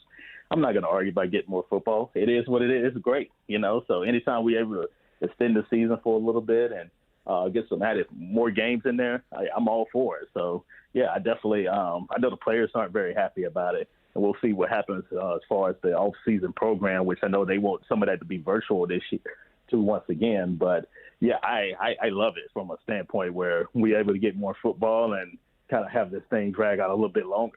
Well, that is great stuff here as always. Antoine Staley does an awesome job covering Florida State for the Tallahassee Democrat. By the way, the Florida State Seminoles, they handed UM baseball a few L's over the 34-2, man. That was pretty painful. I didn't want to bring it up, but to be fair, and it's not that Antoine's a Florida State fan. He's actually a Florida guy, but he covers Florida State. So to be fair, Antoine, I had to bring it up. Yeah, that was Florida State was under 500 at one point in time, and then all of a sudden they went to Virginia Tech, won the series there. They beat Florida in the game last week, and then they swept Miami shockingly. Yeah. And I thought the Canes came into that series winning 6 straight games, and then they ended up sweeping the Hurricanes on the road, which is just unheard of, especially with a top 5 team. That was top 10 team. So, yeah, I was completely shocked by it. But, yeah, FSU's playing some of the base baseball right now. So, yeah, you got to give it props to them for turning it around. No doubt about that. Fair is fair. I hate to bring it up, but I got to give him props. Make sure you follow Antoine on Twitter at Antoine Staley. Check out his work in the Tallahassee Democrat, TD Online. Antoine, thank you so much, man. Enjoy the rest of your week. You too, Donald. Take care. Good stuff there from Antoine Staley. I love it. I want to get into Wednesday wisdom on the other side. I found something that it really piqued my interest. Alex Aguirre, do you ever wear sports jerseys? Because I'm actually, people know I'm a jersey guy. Primarily, the only jerseys that I really wear in public are soccer jerseys, which I feel like are a little bit closer to a shirt than most jerseys are. But Alex, are you a big jersey guy? You're a baseball fan. You ever wear baseball jerseys around, or do you feel like that's not really your style? Not really, no. I feel like also baseball jerseys, they're heavier than like maybe wearing a basketball jersey because you have the sleeves and like all those the buttons and stuff. Like it wasn't really my thing. They look nice and all, but like if I were to collect baseball jerseys, I would frame them and have them like up somewhere nice. I don't know. I'm afraid to get them stained or dirty or something like that because those are expensive too. If you get like the legit ones, like they're pretty pricey. Yeah, baseball jerseys are really pricey. So I have a few basketball jerseys, but I rarely wear them. I just have them, like for special occasions or like just to have it, just to like for memorabilia. So I find it funny that anytime I wear a jersey. And again, usually if I'm wearing a jersey in public, it's probably a soccer jersey. But anytime I wear a jersey or talk about jerseys, I get these people in my mentions who are telling me you're way too old. Like when you're over 25, basically, it's time to put the jerseys away. You're committing a sin. Now, a jersey I would never wear in public are basketball jerseys. I used to. I have some basketball jerseys in my old childhood closet that back in my parents' house. They preserved my room like Ray Finkel's mom preserved his room. Like everything is pristine. There's a candlelight. There's a candlelight shrine to me in that room, even though I'm not dead. It's very, very strange. But my room is preserved to childhood specifications, and I've got some jerseys in there, but. Like, I would never wear even to a basketball game. I never wear basketball jerseys, at least not in public. And I found this article on Fansided that I think is worthy of a shout because there's some funny stuff in here. It's called the NBA Jersey Wearers Constitution. This is very well done. I mean, move over Alexander Hamilton. Like, this is very, very well done. I want to get into this NBA Jersey Wearers Constitution in our Wednesday Wisdom segment when we come back here on Onside Radio.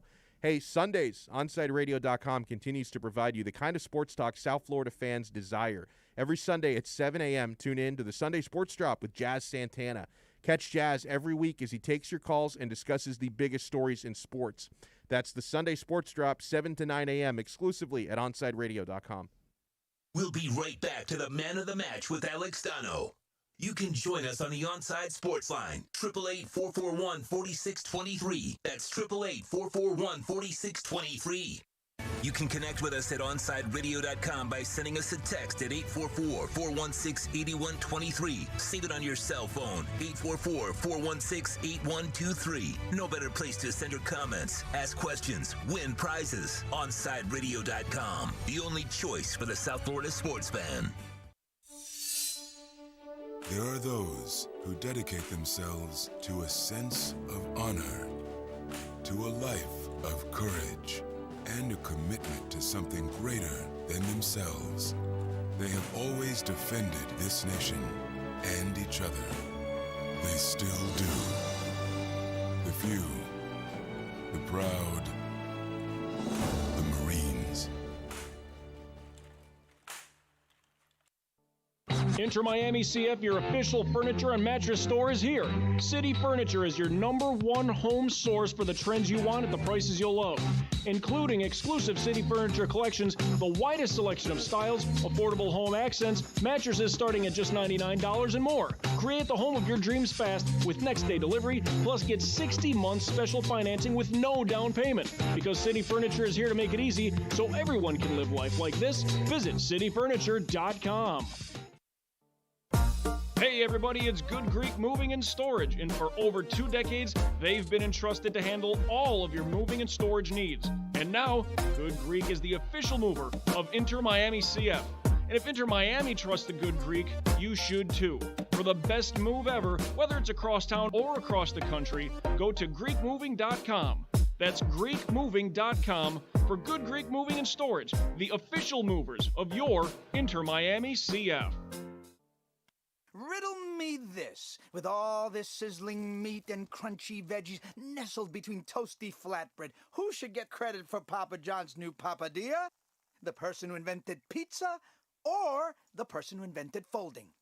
Well, whoever it is, a tip of the tongue hat to you, sir or madam. Get a new papadilla, 4 flavors, just $6 each. Better ingredients, better pizza, better than a sandwich. Papa John's. My daughter Brinley is here at St. Jude. Coming here was literally life or death, and it was so scary. But St. Jude is fighting for one goal, like this one mission, life. And that gave us hope. We haven't received a single bill from St. Jude, so I really can just focus on what's best for Brinley. Finding cures, saving children. Learn more at stjude.org. Keeping you informed in the world of sports.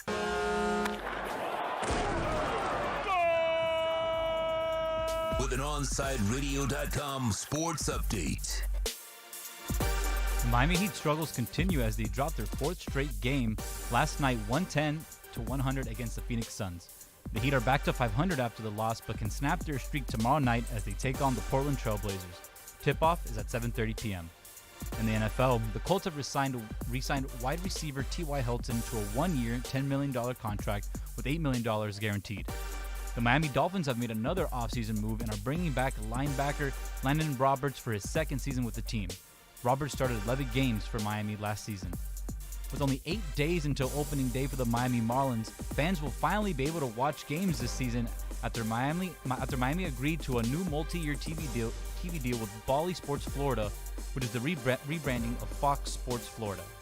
With your on-site sports update, I'm Alex Aguirre, and coming up next is more of Man of the Match with Alex Donno, and Game Night with Michael Christian is right after at 6 p.m. You are listening to the only locally owned sports station in South Florida, OnSideRadio.com.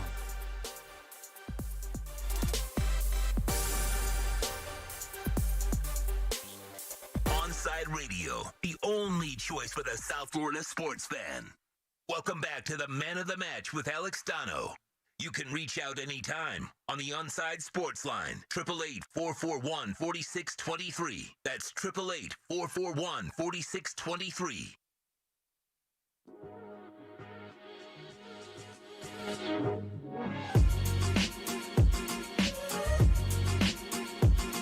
I'm going to sound like such an idiot asking this question, because I really should know this. But my 7th grade homeroom teacher, Mrs. Horton, told me that there are no stupid questions. I just heard Alex mention this in his update, and I noticed the branding all over the Heat game the other night. So Fox Sports Florida is rebranding to Bally Sports Florida. What is Bally's? Is that did the gym buy the networks? It looks like the same logo from Bally's gym. It may just be a coincidence, but it looks like what is Bally's? Like what is? I have that? no idea. You know, I when I first heard the name, I assumed like the gym, but I have to look into it. But it's something that just came up today. And this is something that the Marlins have been working on for quite some time now. It's been looming, and like I said, 8 days away. Talk about a close call. No one was able to see Marlins games at all this spring training, which I get it's just spring training. Sucks, but still. Especially the baseball fans who have been dying to see just games, and especially for Marlins games, we haven't been able to because it's kind of sad though. That's a lot of every baseball team, the bulk of their revenue stream comes from their TV deal. So it's sad that a professional baseball team couldn't come up with a TV contract until 8 days before opening day. So, but that's just the Marlins, and it's all good, I guess, now. Yeah, I just don't know what Bally is. So did every regional Fox, did they buy the regional network of Fox Sports? Did every Fox Sports local network turn into Bally? Because it just I got blindsided by this the other day. I think it was last night when I was watching the Heat Suns game, and I kept seeing that it's becoming Bally Sports Florida. I'm like, who the hell authorized this? This happened also with Fox Sports West. It's the local destination now for Los Angeles, the Kings games and Lakers. Where the hell did they come from? Yeah. Well, yeah, I think it's the gym. It looks just like it. It looks like it, doesn't it? I don't know. I don't know how much money. I didn't know Bali was like. Oh, okay. Mike Lewis in the chat says Bally's is a casino, so they got bought by a casino. What? I'm into that. Okay. Well, that's just like we were talking about that a couple days ago of the influence of sports betting and sports gambling into professional sports, and how the NFL really hasn't, embraced it with open arms. I guess baseball is, or I guess Fox Sports. And yeah, he is right about that because they have a Bally's in Vegas. Like I don't know if I've ever actually been in there, but I've definitely passed by it on the Strip. Wow, that's cool. So they bought Fox Sports. That's crazy. Okay. Thank you to our listener for letting us know. That was cool. 844-416-8123. I want to make sure we devote enough time to get into this funny story about the jersey wearer's constitution. So let's go to a quick break, and I'll get into it on the other side. These are things you need to consider. Like if you wear NBA jerseys in public, and I know some of you do because I've seen the goddamn lines for those Vice drops. So don't tell me none of you wear NBA jerseys when, this year, because there's a pandemic, they only dropped them for internet sale. But you zombies were like lining up in online queues to buy those god-awful, ugly vice versas. They were sold out for like months. And, I'm not just going to trash the vice versas because those are hideous, but they've had some good vices. Like I think I liked all the previous 4 vices before the Versa. I love the black one. I like the white one. I like the aquamarine colored one. The pink one was fine. A little bit bright, but Miami-ish. But just the vice versa is hideous. But I know people are buying these things. So you can't tell me you're buying them and not wearing them in public. So I know that there are some of you out there that wear NBA jerseys in public. You have to keep these factors in mind. We have the NBA Jersey Wearers Constitution when we come back here on Onside Radio. Onside Radio enters Kai's Corner with Kai Chen Chisholm every day from 10 a.m. to noon. Join Kai as he discusses the biggest stories in South Florida sports. Tune in every day, 10 a.m. to noon, for Kai's Corner on the home for South Florida sports talk, OnsideRadio.com. We'll be right back to the Man of the Match with Alex Donno. You can join us on the Onside Sports Line, 888-441-4623. That's 888-441-4623. Join the Inter Miami family in 2021 by becoming a 2021 season ticket member. Enjoy enhanced access benefits and pricing not available to general fans. Visit intermiamicf.com/tickets for more information. If you missed 4th and 20 with Toast and Marsh, you missed. And the top trait they're looking for in a partner is someone that can cook better than them. Wow. Yeah. How are you at cooking? I'm okay. I cook all my stuff. What's your best dish? If I had to say, Marsh, this you're gonna eat in tonight with a girl. All right. Well, if I'm cooking for a girl, then I'm not cooking. 4th and 20 with Toast and Marsh, weekday mornings from 8 to 10. Hey Panthers fans, Dave Dwork here with some awesome news. Every Saturday, I'm going to bring you the latest on everything to do with the Florida Panthers with Chirping the Cats Radio. Saturday mornings from 10 to 11 a.m., we'll dive into the state of the team, recap games, and hear from past and present Panthers players, and plenty of other great hockey guests too. Got questions about the Panthers? Call or text the show and we'll break it down. Don't miss Chirping the Cats Radio, Saturday mornings from 10 to 11 a.m., only on OnsideRadio.com. You're listening to OnsideRadio.com. Catch up anytime by downloading the MyTuner Radio app. OnsideRadio.com, South Florida's true hometown station. Inter Miami CF, your official furniture and mattress store, is here. City Furniture is your #1 home source for the trends you want at the prices you'll love, including exclusive City Furniture collections, the widest selection of styles, affordable home accents, mattresses starting at just $99 and more. Create the home of your dreams fast with next-day delivery, plus get 60 months special financing with no down payment. Because City Furniture is here to make it easy so everyone can live life like this, visit cityfurniture.com. You're listening to the station with more live and local sports talk than anyone else in South Florida. OnSideRadio.com. Broadcasting from South Florida to the world. Can I get a captain? Captain and what? Captain and Ginger. I can't hear you. Captain and Ginger. He was a captain and ginger, captain and ginger. He was a captain and ginger. Captain Morgan, official partner of Major League Soccer. Welcome back to the Man of the Match with Alex Donno. You can reach out anytime on the Onside Sports Line, 888-441-4623. That's 888-441-4623.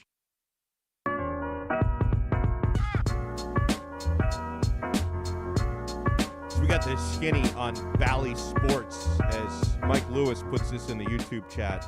Sinclair, they own the regional Fox Sports networks. They announced that it had entered into an agreement with casino operator Bally's Corporation for a partnership. So they're rebranding all their networks, and Fox Sports has regional sports networks all over the country. They're all rebranding to Bally Sports. So we've got Bally Sports Florida and Bally Sports Sun down here, I guess now. So we're all Bally's all the time. It's all gambling all the time.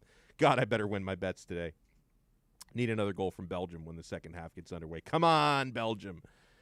As Tony Two Times says in the chat, if you've got the guns, I'm all for wearing the NBA jerseys. That is one of the requirements.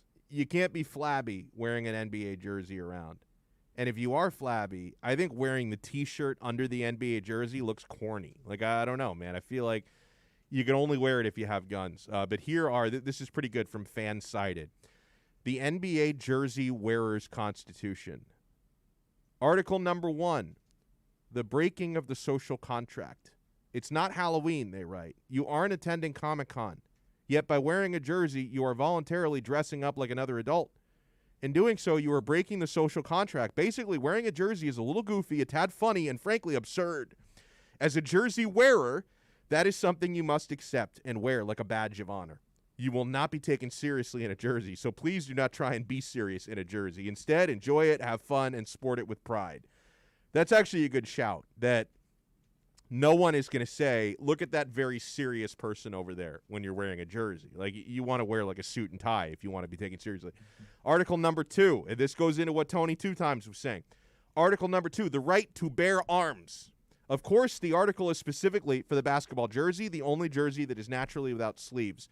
Technically, yes, it is your inherent right to expose your upper arm, but do not dare abuse that privilege. You must know when to conceal and when to let it fly. It is for your own safety and that of those around you. If you are going to be indoors or in a place where there will be crowds, post-COVID, of course, they write, then it is your civic duty to wear an undershirt.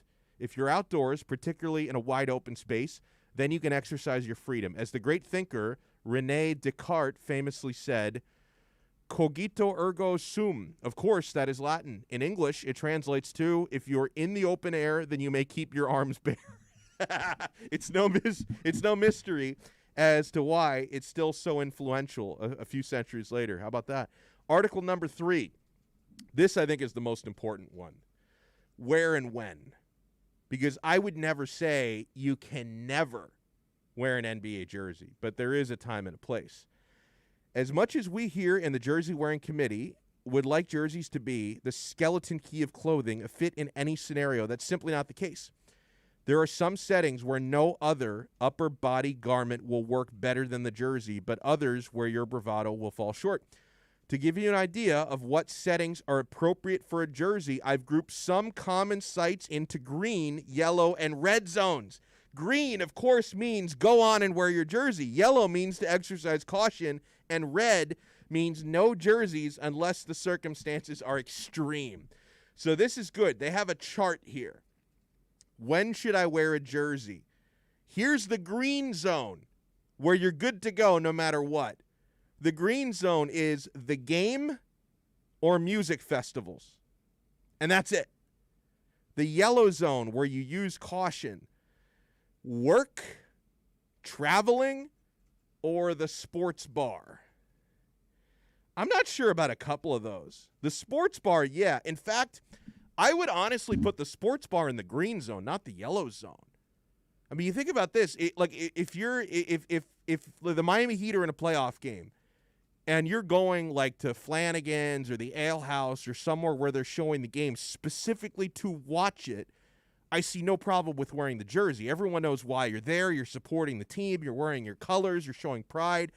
The sports bar, to me, should be green, not yellow. Work and traveling, a little odd. Now, I don't work in the real world. I work at a sports radio station, so sometimes I wear jerseys, but I feel like that's not that crazy where I work, right? Whereas if you work in an office with actual professionals, wearing a jersey is a tad messed up. Traveling, like I don't know what that means. Like traveling to a game, yeah. Traveling for business, on vacation, questionable. Now these I can agree with. Well, a couple of these actually. They consider these three to be the red zone, where absolutely not. You can never wear a jersey in the red zone. Number 1, wedding. Yeah, that's a good rule. If you wear a jersey to a wedding, you should be locked up in an asylum. And not good. Dinner party. I agree. Do not wear a jersey to a dinner party. What about this one? Alex, what do you think about this? They also put in the red zone, never wear a jersey to the gym. I wouldn't. Well, why not? Like, wouldn't it be like wear an NBA jersey to the gym? You got the guns free. You know, you get that pump from the bicep curls. Why not? Nah, for me, it's just like, why would you like get it with your like sweat and like get it like messed up like that? I don't know. For me, like jerseys are like royalty. What if it's like an old jersey though? Well, yeah, if it's like already used and like you have like maybe like a lot more or like better ones, and yeah, why not? But okay. I don't know. Like for me, like jerseys are not meant to like get like dirty or used. Like I hate seeing guys using like a Michael Jordan or like a Magic Johnson jersey at the park playing basketball. That's a good point. Like those belong in a museum. I there's a guy when I went to FIU and I played in the gym there basketball. There was this guy always with a Larry Bird jersey. Really? And I'm like, okay. Did he play like Bird? No. No. I'm like, and I'm just like, why? Like that type of jersey that doesn't belong to be used for anybody, because it's like it's a nice jersey and it's like a really good player. Why would you want to get it messed up? I hear you. And they're expensive. That's just my thinking about it. But like, that makes sense. Actually, I don't mind when people wearing tank tops and like showing the guns out in the gym. That's what it's meant for. But for jerseys, nah, I don't know, not my thing. Here's they give an explanation for that one here. They say the gym. They write, you don't dress for game day when you're in training camp. That's kind of funny. Here's what they say about work, because I thought it was weird that they put work in the yellow zone, because unless you work a job like mine, it's kind of messed up to wear a jersey. But they write, work depends on the job, obviously. It can be a great conversation starter on a casual Friday, for example. Okay. Have you ever seen the movie Silver Linings Playbook? Yeah. So do you remember, and what the hell is the name of the guy from that movie? It was like Bradley Cooper. Yeah, Bradley Cooper. Do you remember, like, because like Bradley Cooper, like he literally in the movie, his character had just gotten out of like a mental institution. So, and like his friends like kind of treated him with kid gloves, because if you've ever had a crazy friend, like you got to kind of be careful what you say, right? You don't want to send him back to the institution. And so, and he lived in Philly, and part of the movie was he was a huge Philadelphia Eagles fan. He was a hardcore Eagles fan. And, like, he's just out of the mental institution, and his friend is, like, trying to help him, like, get kind of out in the world and meet some people. And he's taking him to a dinner party, and Bradley Cooper is wearing a Deshaun Jackson jersey. He's like, is it all right? And he's like, is it all right if I wear my Deshaun Jackson jersey? And you can tell the friend is thinking, bro, what the hell is wrong with you? But he's like, yeah, man, of course, Deshaun Jackson's the man. And you can tell, like, he doesn't want to tell him, bro, change out of that freaking jersey, because he doesn't want to send him back to the institution. But it's like, why are you wearing a Deshaun Jackson jersey to a dinner party? It was a good movie. 844-416-8123. We'll get the 5 o'clock hour underway here on Onside Radio. Hey, Miami Dolphins fans can always count on the best coverage at OnsideRadio.com, because every week you can keep up with your favorite team as Dolphins writer Omar Kelly joins us with exclusive reports and when news breaks. Catch the EJDconstruction.com Miami Dolphins report on the home for Dolphins fans everywhere, OnsideRadio.com. We'll be right back to the Man of the Match with Alex Donno. You can join us on the Onside Sports Line, 888-441-4623. That's 888-441-4623. Hey everybody, it's Good Greek Moving and Storage, and for over 2 decades, they've been entrusted to handle all of your moving and storage needs. And now, Good Greek is the official mover of Inter Miami CF. And if Inter Miami trusts the Good Greek, you should too. For the best move ever, whether it's across town or across the country, go to GreekMoving.com. That's GreekMoving.com for Good Greek Moving and Storage, the official movers of your Inter Miami CF. Miami Dolphins fans can always count on the best coverage at OnsideRadio.com. Every week, keep up with your favorite team as Dolphins writer Omar Kelly joins us with exclusive reports. And when news breaks, catch the EJDConstruction.com Miami Dolphins report on the home for Dolphins fans everywhere, OnsideRadio.com. Welcome back to the Man of the Match with Alex Donno. It's all yours. Just keep it right here. You can reach out anytime on the Onside Sports Line, 888-441-4623. That's 888-441-4623. Yeah, 5 o'clock hour of Man of the Match on Onside Radio. I'm Alex Donno, taking you for another hour. We go up until game night with Michael Christian, 6 to 7 o'clock tonight. Do you know what starts for me tonight, Alex? This is going to happen because the Heat played last night. They don't play again till tomorrow. The Panthers played last night. They don't play till tomorrow. My wife and I we're gonna watch the first half of the Snyder Cut of Justice League, which I've already watched. I've already watched the first half. She doesn't know. Also, you gotta. This is your redemption for your poker face. Yeah, I'm gonna give it another shot. Yeah. Test it out again. Because see if she doesn't catch on. Because I have a lot of conversations with her throughout the week, and it's in one ear, out the other. So, and some of the things that we discuss are, what shows and movies do we want to watch together? We want to coordinate. She actually screwed up a little bit because for some reason she thought I didn't want to watch Falcon and the Winter Soldier with her, so she was going to start watching that without me. Then I'm like, hold up. I do want to watch it. So we watched the first episode of that over the weekend, and it's pretty good. There's obviously a lot to go, so I can't really judge one episode in. It was good. Falcon and the Winter Soldier, first episode was good. But what I really liked about WandaVision was you got a completely different vibe from a Marvel film. Like, you felt more like you're getting a deep dive character study.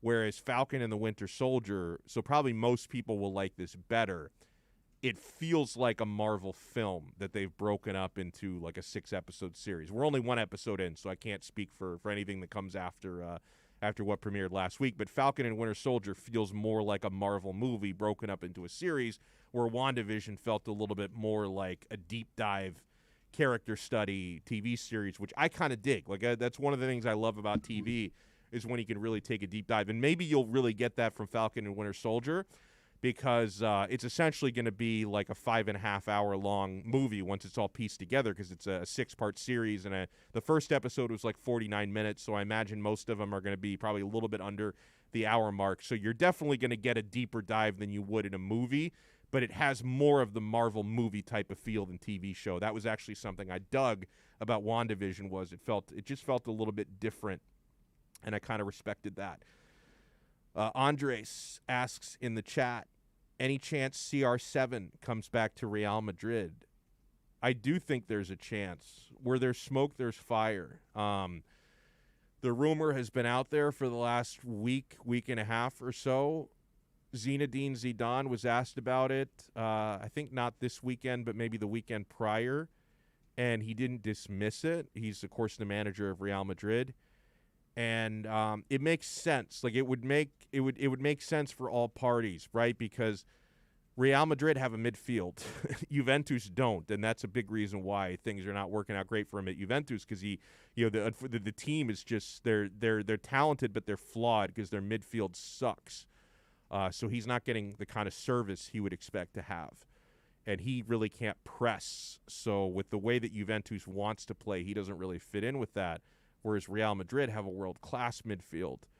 And they're also one of the few clubs in the world that can afford his wages without taking away from, other areas to address, because Juventus, very few clubs are as rich as Real Madrid.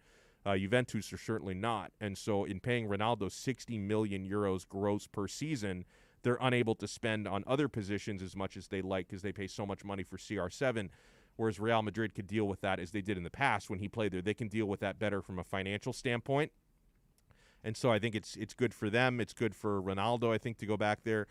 And I think it's good for Juventus because if they can get his wages off the books, they can improve their midfield. I think that they have financial barriers that could be relieved if he were to leave. With that said, I would put it like I told Andy in the chat. I put it around 30% because for what it's worth, Juventus's sporting director came out either yesterday or earlier today and said that they're going to continue the project with Ronaldo and Pirlo, which as an Inter supporter, I hope they do because Pirlo failing miserably and, for the reasons I stated, Juventus are struggling with Ronaldo because he's so expensive, so I hope they both stay there. Ronaldo has 1 year left on his contract, and so it just might be easier for all parties if he finishes out his deal and then moves on as a free transfer after next year. So if he doesn't move to Real Madrid this summer, then maybe he could end up there on a free transfer next year. So it might happen one way or the other, but I'd probably put it at about 30% that it would happen this summer. So that's certainly something to keep your eyes out on. No question about that. So, all right. I like this. We had the Alabama Pro Day yesterday. We talked about what a great teammate Najee Harris is, because Najee Harris, who wasn't even going to physically participate in the Pro Day, he was just going to go there to support his teammates. He was in Dallas, and he was trying to get a flight from Dallas to Birmingham, Alabama, and his flight got canceled because of inclement weather. So it would have been very easy for him to say, I can't make it. My flight was canceled. I'm stuck here. And he wasn't even participating, so it's not like he was missing out on his pro day. He decided to get in a car through inclement weather and drive 9 hours just to be there to support his teammates. He's a great friend and a great teammate, Najee Harris. And there were a handful of GMs there from the NFL. Not that many. Only 8 out of 32 were at the Alabama Pro Day. It feels to me like you would want every GM to be at the Alabama Pro Day. Maybe COVID or budgets has something to do with that. But one of the 8 general managers that was at the Bama Pro Day was our guy, Chris Greer. Greer attended the Alabama Pro Day in person. He was one of 8 GMs to do so. Andrew Groover had tweeted out RSVPs for Alabama's Pro Day. Bengals GM Duke Tobin, Bills GM Brendan Bean, Broncos GM George Patton, probably not the general, Cardinals GM Steve Keim, Colts GM Chris Ballard, and head coach Frank Reich, Cowboys head coach Mike McCarthy, and Dolphins GM Chris Greer. So there weren't that many high-ranking executive in-person attendees, and Chris Greer was one of those. I absolutely love that. So I want to ask you guys, what would be your dream first round? I want you to give me realistic names, which basically means everybody but Trevor Lawrence are realistic, because at number 3 and number 18, and you can include a trade if you want to. If you think the Dolphins trade down from number 3, that can be part of your thought process. But basically, anybody but Trevor Lawrence is on the table here for one of your first-round picks. Who would be the 2 players you would love most to have coming out of the first round? If I'm thinking about different combinations, and now I've got the Alabama Pro Day on the brain, I think this would be my dream first round. And I think it's not impossible, okay? You might argue with the order of these picks, but I think 2 of these players, if you could get them both, would be an absolute slam dunk, okay? I'd want to trade down from number 3. I'm looking at a trade with Carolina. I think that's a realistic trade partner because Carolina is thirsty for a quarterback. They wanted Deshaun Watson. They probably don't want him right now given his situation. But actually, that benefits the Dolphins because if you look at it this way, if Carolina was willing to trade their entire draft for Deshaun Watson, which they're probably not going to do right now with all these allegations, so you can take that off the table for them, that means Carolina is desperately going to want to move up from number 8 to number 3 or number 2 if they could get the Jets pick either. I think it's a better chance they get the Dolphins pick because the Jets, I think, may want to keep that pick. The Dolphins probably don't if they have a good offer for it. So I think Carolina, who's thirsty for a quarterback, is going to be a pretty realistic trade option. The Dolphins trade down from number 3 to number 8. I'm thinking I like Najee Harris with that pick. And I say that because I don't know if he falls to 18. Now, is this realistic in your minds where I'm thinking Najee Harris with number 8? Do you think Jalen Waddle falls to number 18? Do you think the reverse order would have to happen? Do you think they'd have to get Waddle at number 8 and then pray that Najee Harris falls to 18? I think that would be my dream first round. I've thought about all the permutations, all the combinations. I think coming out of the first round, creating Tuscaloosa South in Miami Gardens, I think would be my preferred options in the first round. If you could get Najee Harris and Jalen, you notice how I left off Devontae Smith with his 26-inch waist. I don't know about that body of his, 170 pounds. I don't know. I really covet Najee Harris, and I like Jalen Waddle. My honorable mention, because, I like this guy a lot, and I'll tell you why I broke it down this way, was Kyle Pitts. But I'm just like, I just don't know if you trade down from number 8, I don't know how you could get Kyle Pitts and Najee Harris. Like, I don't know if that's possible, because I definitely don't think Pitts falls to 18. Maybe he falls to 8, so maybe you could get Kyle Pitts, and then maybe you pray that Najee Harris falls to 18. So it'd have to be 2 out of those 3. Harris, Pitts, Waddle. You can get 2 out of those 3, and there's something about bringing the Crimson Tide guys south that I love. I think that would be my dream first round. I don't want Penei Sewell. I know the Dolphins need a defensive end. I don't I saw Mel Kiper's mock had the Dolphins taking Jalen Phillips at number 18. I don't know why that doesn't excite me that much. I just don't know. Like, Jalen Phillips is the type of player that if I had like the 25th or 26th pick, I would say giddy up. I just don't know. He just doesn't feel like a number 18 to me. It might be because we just didn't see him play a whole lot. Had one fantastic year. And, we didn't see him outside of that because he didn't play the year prior, and he had, retired from UCLA before that. So we really only have a 1-year sample size on Jalen Phillips. So if the Dolphins had like a later, if they were to trade down from 18 like into the 20s, then I think I would feel better about that. But I don't know. I'm not really in love with the Kiper mock. But I really love Pitts. I absolutely love Najee Harris, and I love Jalen Waddle as well. Our guy Omar Kelly, who joins me every Friday, he joins all the shows here throughout the week for the EJDconstruction.com Miami Dolphins reports.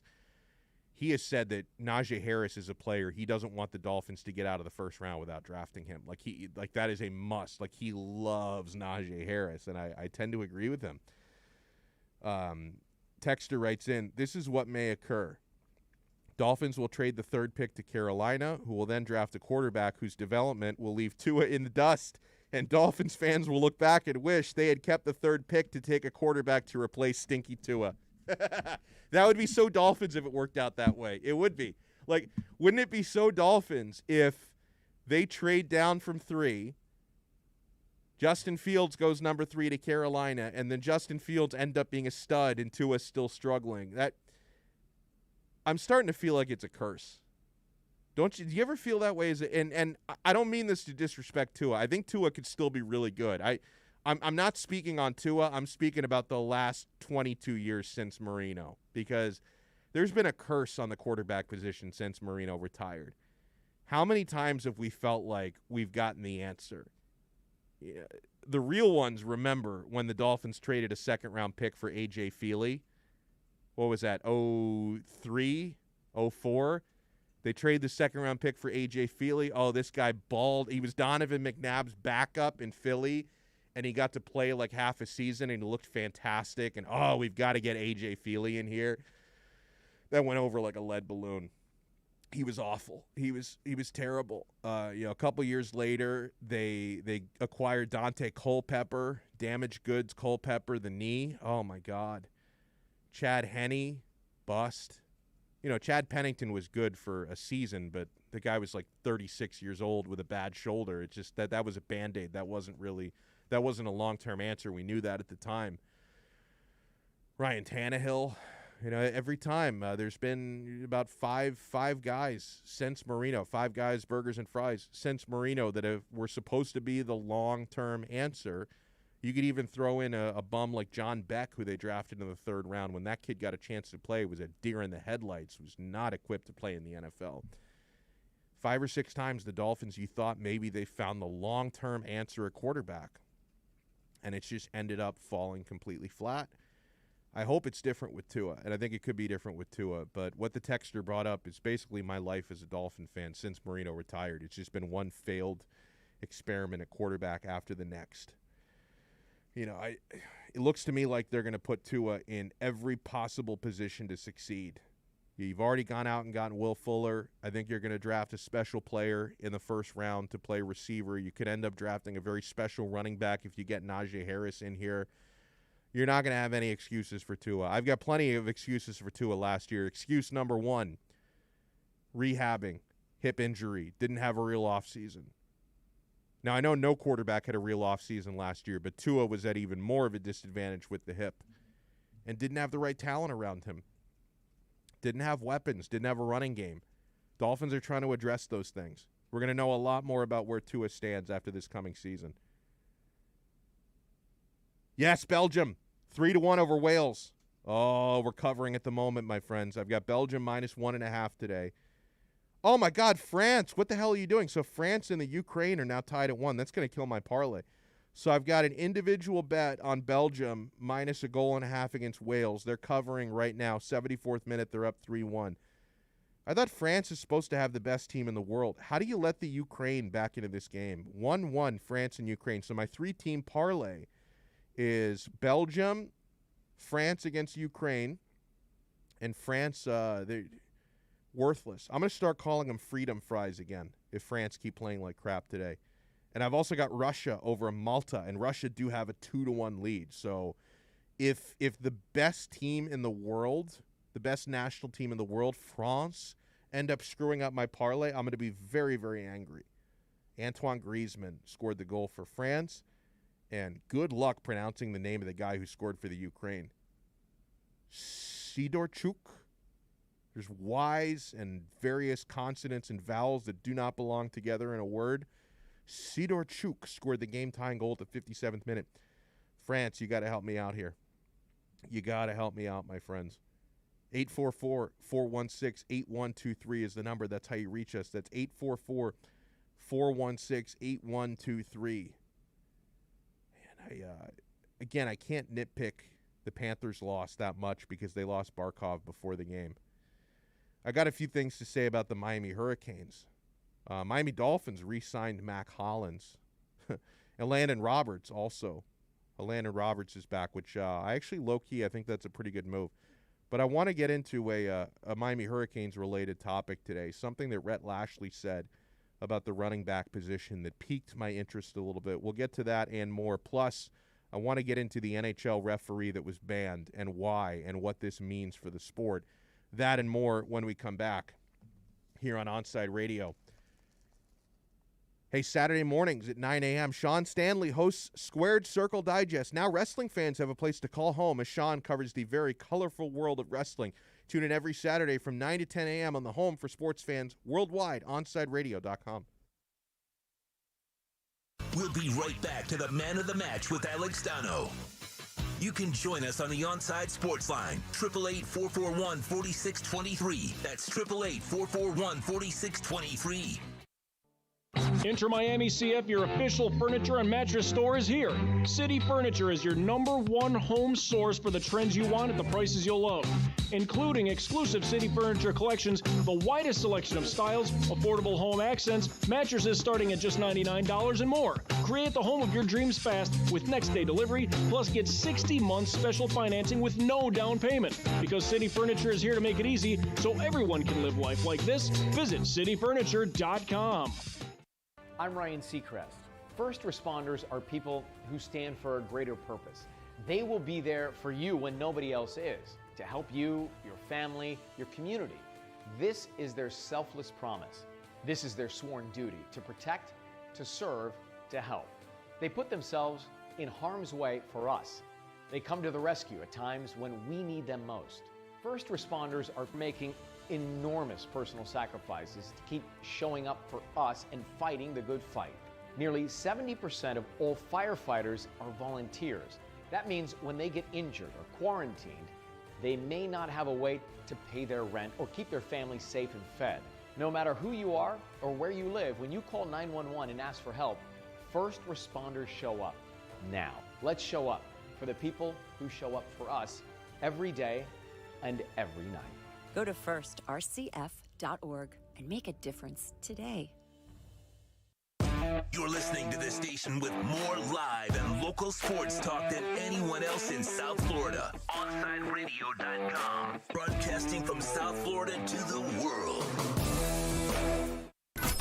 You're listening to OnSideRadio.com. Catch up anytime by downloading the MyTuner Radio app. OnSideRadio.com. South Florida's true hometown station. Welcome back to the Man of the Match with Alex Donno. Check this out. You can reach out anytime on the Onside Sports Line, 888-441-4623. That's 888-441-4623.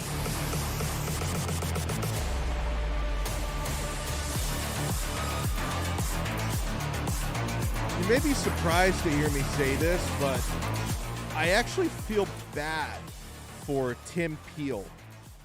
That's the NHL referee who was let go today after he was caught on a hot mic. So he made a call, a penalty call against Nashville, and he was caught on a hot mic saying, because remember, every referee, hockey, and kind of like the NFL, they have mics so they can explain calls when, number 4, 2 minutes slashing. They get on the microphone to clarify, and he was on a hot mic, and he said, quote, "It wasn't much, but I wanted to get a bleeping penalty against Nashville early." He said that. Here's the other situation. The NHL, Tim Peel will not be working NHL games in the future, so he's done. So they were investigating a mic'd-up referee. It was Tim Peel, was caught saying he wanted to call a penalty against the Nashville Predators in their 2-0 victory over the Detroit Red Wings on Tuesday night. Around 5 minutes into the second period, Nashville's Victor Arvidsson was whistled for a tripping infraction by longtime official Tim Peel. 3 minutes after that, either Peel or his partner Kelly Sutherland, I think they determined it was Peel, said, quote, "It wasn't much, but I wanted to get an effing penalty against Nashville early," which was picked up on the television broadcast. The league looked into it and made a decision on the severity of the incident. And here's why I feel bad for Tim Peel. You got to look at how the sausage is made. And Tim Peel became a sacrificial lamb. I think the big sin that he committed there was screwing up and having his mic on when he said that. And I need to clarify. Like, I don't want anyone to think that I'm approving of him, like, looking for a soft call or manipulating a situation. What I'm telling you is, if you think Tim Peel is the only referee in major sports who looks for makeup calls, I've got a bridge in Brooklyn to sell you. Like, Tim Peel, like, you can call this what you want to. A flawed system, an institutional problem, human error. But Tim Peel is not the only referee in hockey, baseball, if you think about umpires, NFL referees, college football, soccer, basketball. I mean, we know shenanigans have gone on in basketball. If you think Tim Peel is the only referee who may be looking to make calls in certain situations, because makeup calls are a thing. If you think he's the only one who does that, or if that's a Tim Peel specific problem, you're a little bit naive, right? Now, the mistake Tim Peel made was actually coming out and saying that, whether you know you're on a hot mic or not, is pretty stupid. And being on the hot mic, I don't. You know what? That might not have even been his fault. That might have been the TV broadcast. I don't know because I guess if his microphone had been turned on, like the switch that he has, that probably would have gone over the arena feed and not just the TV feed. So but still, putting that out in the open and talking about it is pretty dumb. But he took you behind the curtain. Like Tim Peel took you behind the curtain. And it's every sports fan knows it, or at least suspects it, that if these officials realize they gave a questionable call earlier on in the game to one team, they're going to try and right that wrong later in the game by giving a makeup call to another team. And honestly, unless you make every single call reviewable by video, I don't see how you fix that. You know, and Tim Peel, he wasn't a fringe referee. This guy, I think, a couple of decades was working as a National Hockey League referee and had a decent reputation. Like, it's not like anybody had any suspicions about Tim Peel being corrupt or on the take or anything like that. So this is probably one of the better members of that fraternity of NHL officials, who kind of becomes the sacrificial lamb here because he gave you a look behind the curtain. Just unfortunately, unless you make every single penalty call, like in the NHL, they do have video review, and coaches can challenge things like offside or goaltender interference, or if a puck really went over the goal line or not. You know, you don't review and challenge every single penalty call, and unless you make all of those reviewable, you're not going to take human error out of it. And the reality is, if an official comes to realize I gave a bad call or a questionable call in favor of one team, if I see an opportunity to kind of make it up on a soft call a little bit later, I'm going to do that. Unfortunately, that's the way the sausage is made. Now, the Tim Donaghy thing in the NBA 15 years ago was a completely different situation. That was, a scumbag degenerate who was on the take, trying to point spread and pay off his gambling debts, and that was a terrible, terrible scandal. And there have been others like that in sports, around the world. I don't suspect anything like that with Tim Peel. I think Tim Peel was trying to give a makeup call, got caught on a hot mic, and he's lost his job for it. And I feel a little bit bad for him because I guarantee you he's not the only one. But now Tim Peel has to be the guy to fall on that sword and take the blame for a problem that I believe is much bigger than him.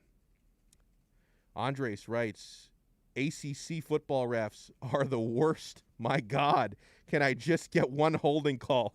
You know what? ACC refs give no makeup calls. Miami has never gotten a makeup call. As soon as Amari Carter steps on the field targeting, you're ejected, right? They had like one holding call all season go against the other team 2 years ago. It's bad. You know what? I wish there were Tim Peels in the ACC. If the ACC had a Tim Peel, at least Miami would get some makeup calls, damn it. Oh, man. Andy in Scotland is listening. Buonasera, Alex, he writes. Yeah, over in Scotland, it's 9:30 his time. He's listening in prime time. Hello, Andy from Scotland.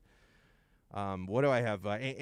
Andy, I got to ask you, are you a devout Scottish national team soccer fan? Andy, by the way, is a great guy. I got to say this because after my son Luca was born 3 years ago, Andy actually sent me a Scottish soccer kit, infant-sized, and my son wore it a few times.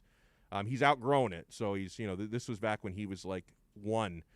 He wore it a few times. He's 3 years old now, so I'd have to like cut it in half for it to like fit over his neck maybe. So, but it was a really, really awesome gesture by Andy. I got to ask you, Andy, what do you think happens in Scotland versus Austria tomorrow in World Cup qualifier?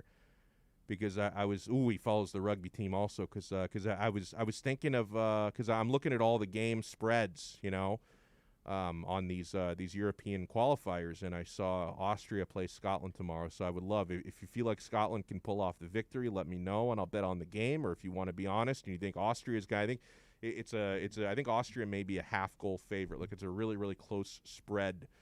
So let me know. Oh, he says we suck at soccer though, and I'll admit to you, I was thinking of locking in another Axis Powers parlay. Oh, he says Scotland wins for sure. Okay, so if you think Scotland beats Austria, maybe the parlay I'm going to do, not Axis Power, but I'm going to have a parlay on Italy, Germany. Italy plays Northern Ireland, which they're favored by 1.5 goals. I can't remember who Germany plays, but they're heavily favored.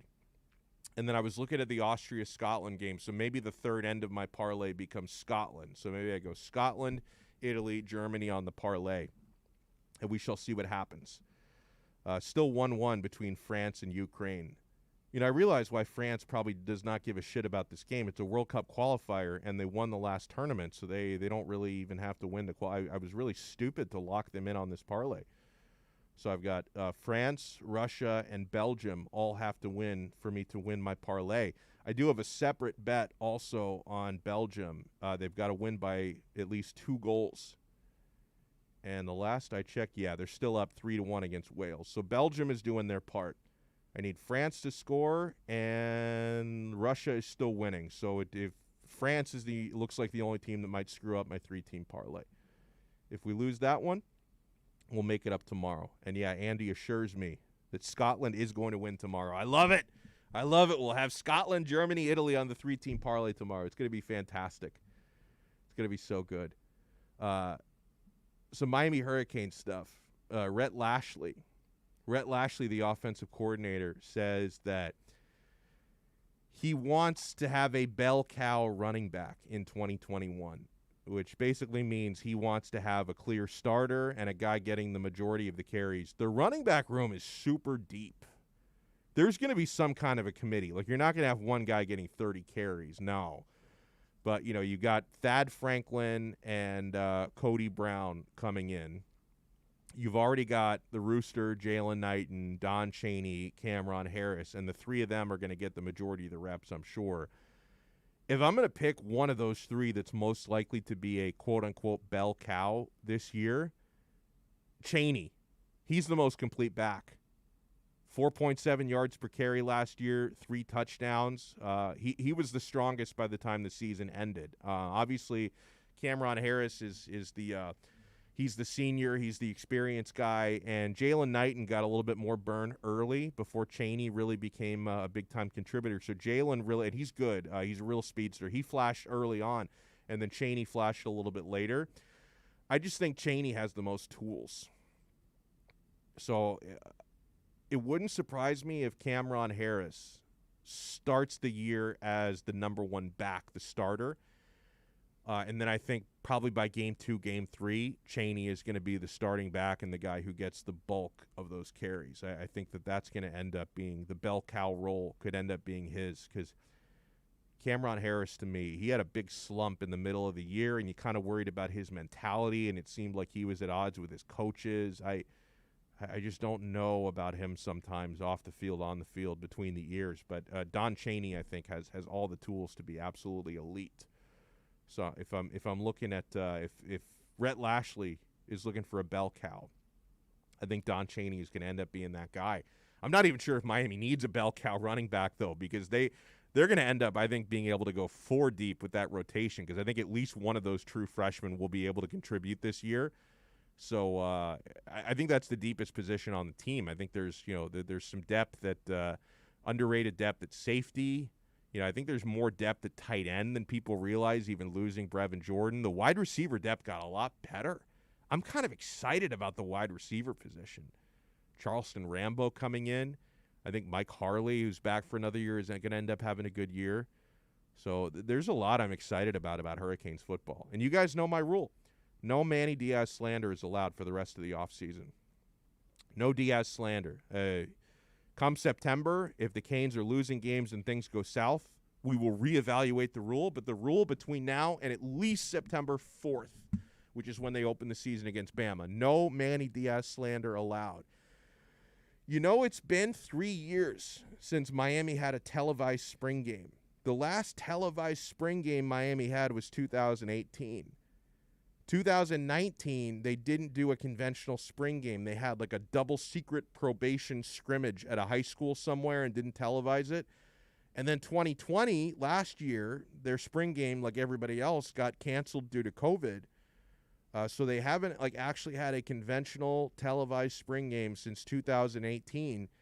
And this year, Miami's spring game is going to be April 17th, which is a Saturday at 11 a.m., and it's going to be on ACC Network.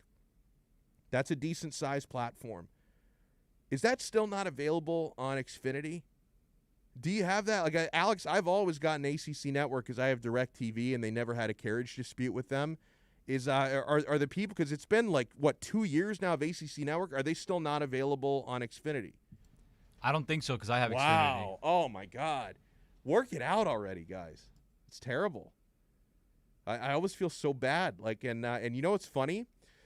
My parents switched from Xfinity to DirecTV just so they could get ACC Network. Like, because they love the Canes. My father has been a professor at the University of Miami for like probably 40 years, because I think he's been teaching there longer than I've been alive. I'm 36 years old. I think he's been a professor at the U since before I was born.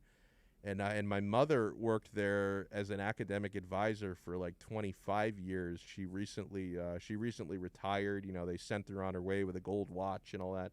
Not literally. Actually, maybe I think she might have gotten a watch of some kind.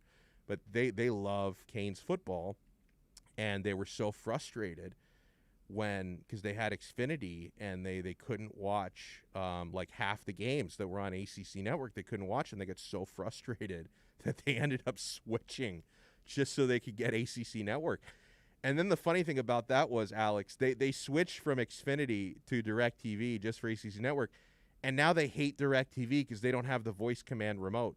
Like, honestly, like, and I have DirecTV as well, so I don't have this, but I think the best thing about Xfinity TV is you press that little button and you say what channel, and it takes you there. Like, it is awesome. Why don't we have that on DirecTV? Like, I don't understand. Yeah, I don't understand why like every provider has some. I don't feel like it's super complicated to have something like that. It's not. And it is handy instead of like scrolling to like go to your applications to go to Netflix or whichever streaming platform you want. All you gotta do is press the button, say Netflix, and you're there already. So yeah, you know, like that is convenient, but you know, it's like no one's ever gonna be completely satisfied with the provider, with your phone, cable. Like there's always gonna be something that you wish you can have or like it just doesn't have. Exactly. No, you're right. And but it was funny because they wanted so badly to switch from Xfinity because they wanted ACC Network, and then after like 2 weeks with DirecTV, they're like, I thought they were going to switch back because they couldn't stand not having the voice command, because they never actually had to look for what the channel number was. They never had to look at that. But no, I think that you know, ACC Network aside, you know, that's just a reality. ACC teams, you're going to have a lot of spring games aired on that channel. I think it's great that Miami has a spring game this year, and I think are there going to be no fans allowed or limited fans allowed? I'm not sure, but the TV thing is big, because I'm definitely going to watch that on ACC Network, and it's good for recruiting. It's good to have that profile. Like 2 years ago, when they didn't have a conventional spring game and they only had a scrimmage, like I was really disappointed, because I think it's important when, you know, next year's class is always in play. Recruiting never stops. And the class of 2022, there are already a bunch of players we're keeping our eyes on. You know, Ja'Curry Brown is going to announce on Friday his intentions, the 4-star quarterback. I think he's going to come to Miami. Like I'm really expecting, and I think that's where the crystal ball puts Ja'Curry Brown. All of a sudden, Miami is getting a ton of help at the quarterback position for the future. Like it's got to the point where so many quarterbacks are coming in now, where you're like, how do we keep all these guys happy? Which is a great problem to have. I mean, you remember a couple of years ago when Florida State, like Willie Taggart, couldn't get any quarterbacks to commit to Florida State. You're like, what do we do? And now I see Hurricanes fans complaining, like, how are we going to keep all these quarterbacks happy? Competition, man. Competition is going to bring out the best of these guys.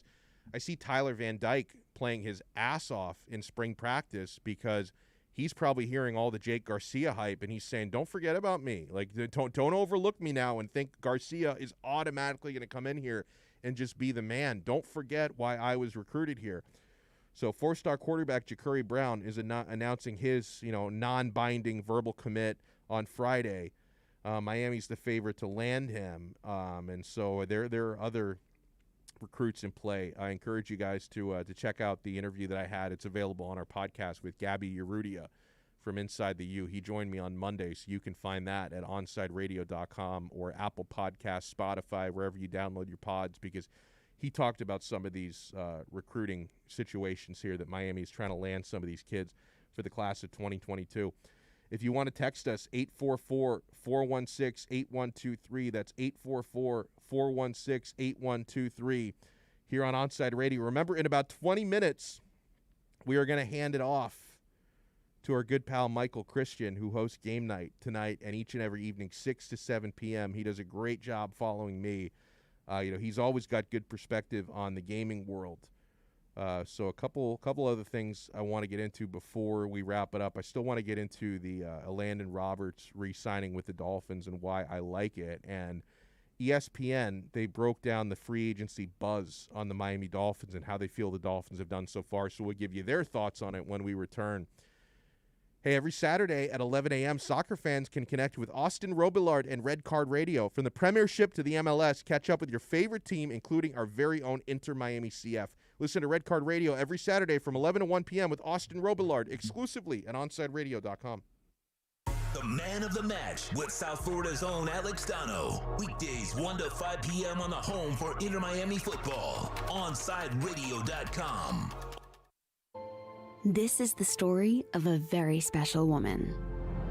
In a matter of seconds, she turned herself into a great mathematician or an entrepreneur. Her knowledge was limitless and still is. She could also make monsters disappear, especially those that lurked in the shadows under the bed.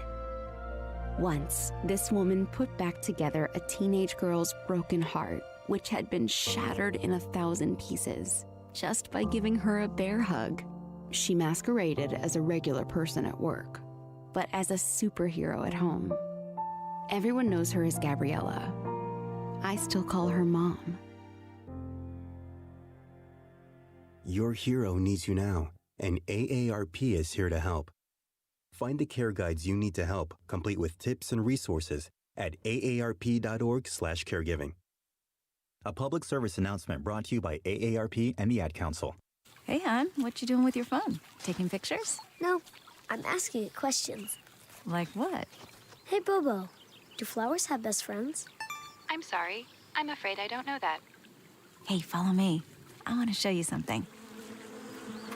Look, flowers do have best friends. Whoa.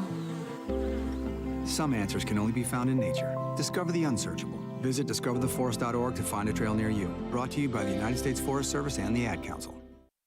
Get the brutal honesty every day with the Onside Zone with a big O from 12 noon to 3 p.m. every weekday on your home for sports talk in South Florida. OnSideRadio.com. You're listening to the only sports station in South Florida that likes to take your calls. 888-441-4623. We connect with a South Florida sports fan because we are South Florida. Locally owned and operated. 888-441-4623. OnSideRadio.com. South Florida's home for real sports talk. Look out, world, we're getting strong. The future's here and we belong. She can STEM, she can do more. Like build a rocket and watch it soar. Or clean the oceans and make the world a better place. Oh, she can STEM, so can you. Find a cure, invent something new. There's no challenge in the world that she can't face. She can STEM. Learn more at She Can STEM. A message brought to you by the Ad Council. Keeping you informed in the world of sports.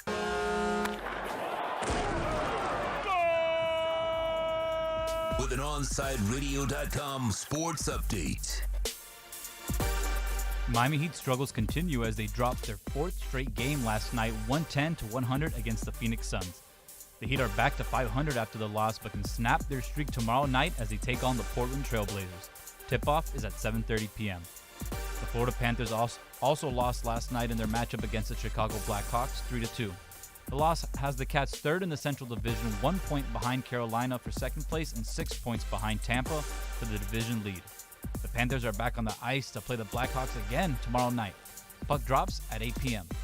The Miami Dolphins made another offseason move and are bringing back linebacker Landon Roberts for his second season with the team. Roberts started 11 games for Miami last season. With only 8 days until opening day for the Miami Marlins, fans will be able to watch games this season after Miami finally agreed to a multi-year TV deal with Bally Sports Florida, which is the rebranding of Fox Sports Florida.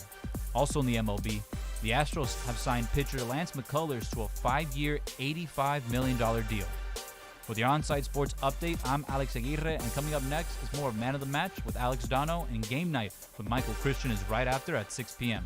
You are listening to the only locally owned sports station in South Florida, OnSiteRadio.com.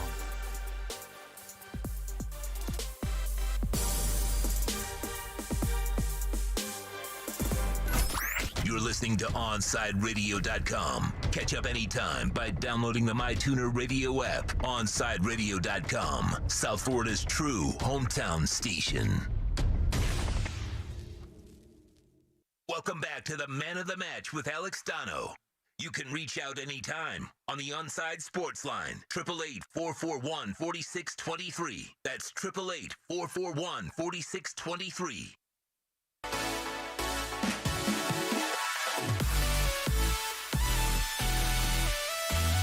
There's a lot of momentum from Miami to be one of the host cities for the 2026 World Cup, which is going to be split between the United States, Canada, and Mexico. I think the majority of the games, including the final, will be in the United States, but there's going to be some love spread out to those three North American titans, the United States, Canada, and Mexico. But it makes a lot of sense for Miami to become one of the host cities. It makes too much sense. I believe that this is a glamour destination because, of course, the host cities, they get a lot of love on television, and I believe Miami is a glamorous market to people from other countries. Like, you see Miami, this game's being played in Miami, you see that on TV, it gets your attention. It's a place that people like to travel to. It's very easy to travel to from many parts of the world, a lot of direct flights. It's the gateway from South America, so that the Brazilians and the Argentinians, the Colombians will be coming here in droves to watch their teams play, and even the locals. So, I know that maybe you don't think about the locals as much for the World Cup because people are going to travel for it, but I think we need to give some love to the locals in this market because in recent years, when international friendlies have come here as a part of the International Champions Cup, Miami has always brought it strong. I mean, we had the El Clasico down here a few years back. We had a couple years ago, I think we had Napoli versus Bayern.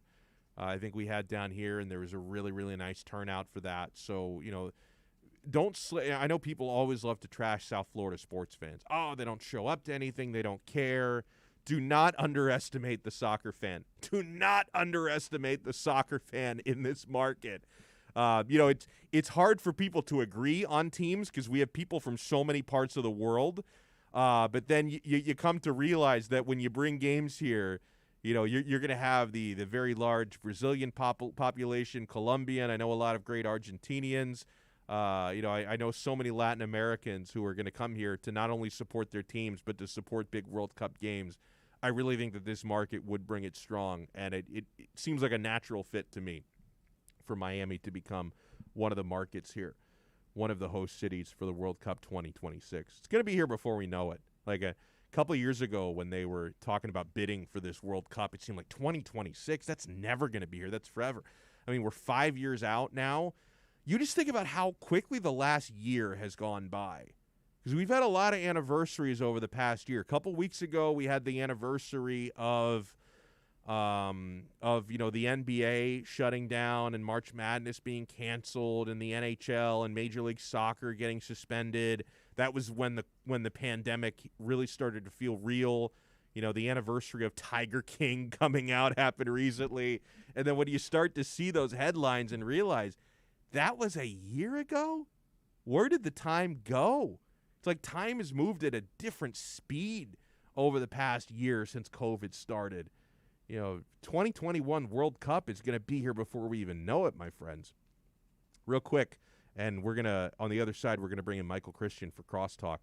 The Dolphins re-signed Landon Roberts. I wasn't expecting this move when they acquired Benardrick McKinney because that seemed to make Landon Roberts a little bit redundant, but I like it.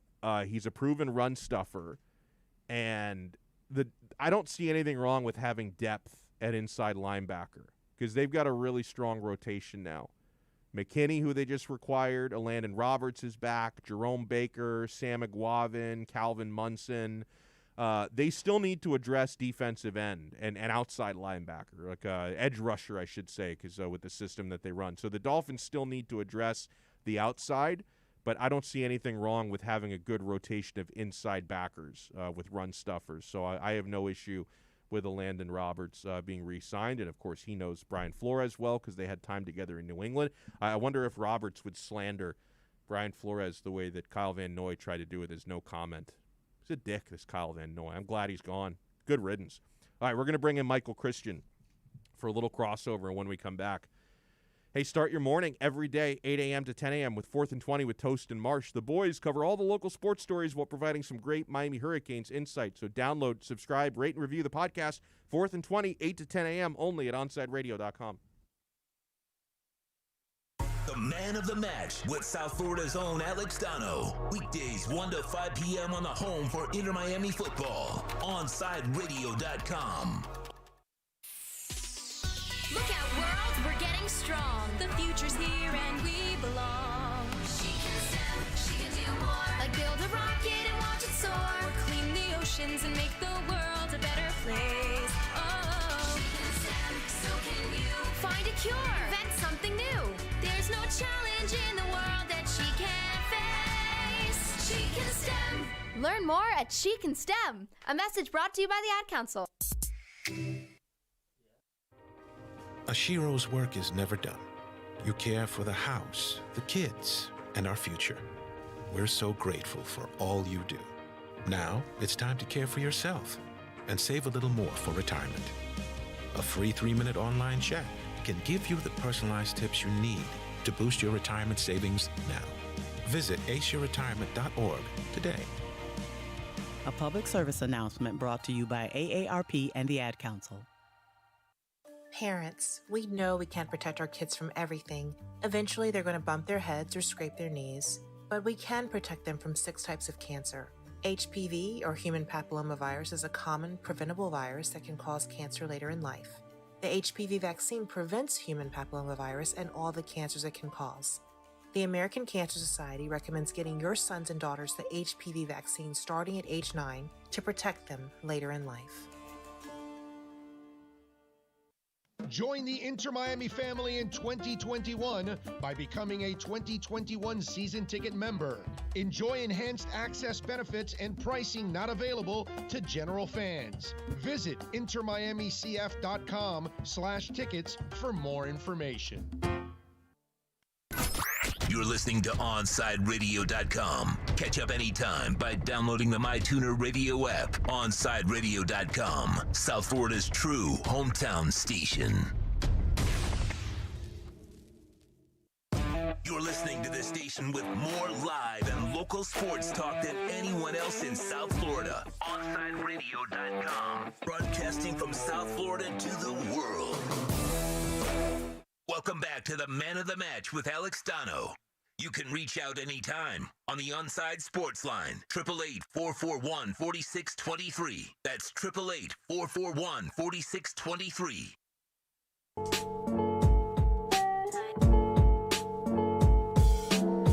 Yeah, back here on Man of the Match. Huge thanks to everyone who has joined us today. Alphonse Sidney joined us, the host of Hangover Time, and Tito and I are going to be guests on Hangover Time after the Heat Trailblazers game tomorrow night, so make sure you tune into that.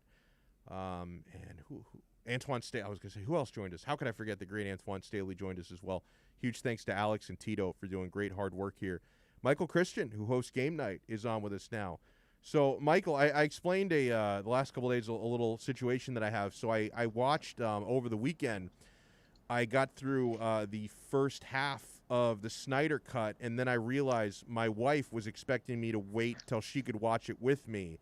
And so I had to pretend that I hadn't started it. And tonight we're going to watch, we're going to have to split it into 2 nights because we're not vampires. We can't stay up till like 6 a.m.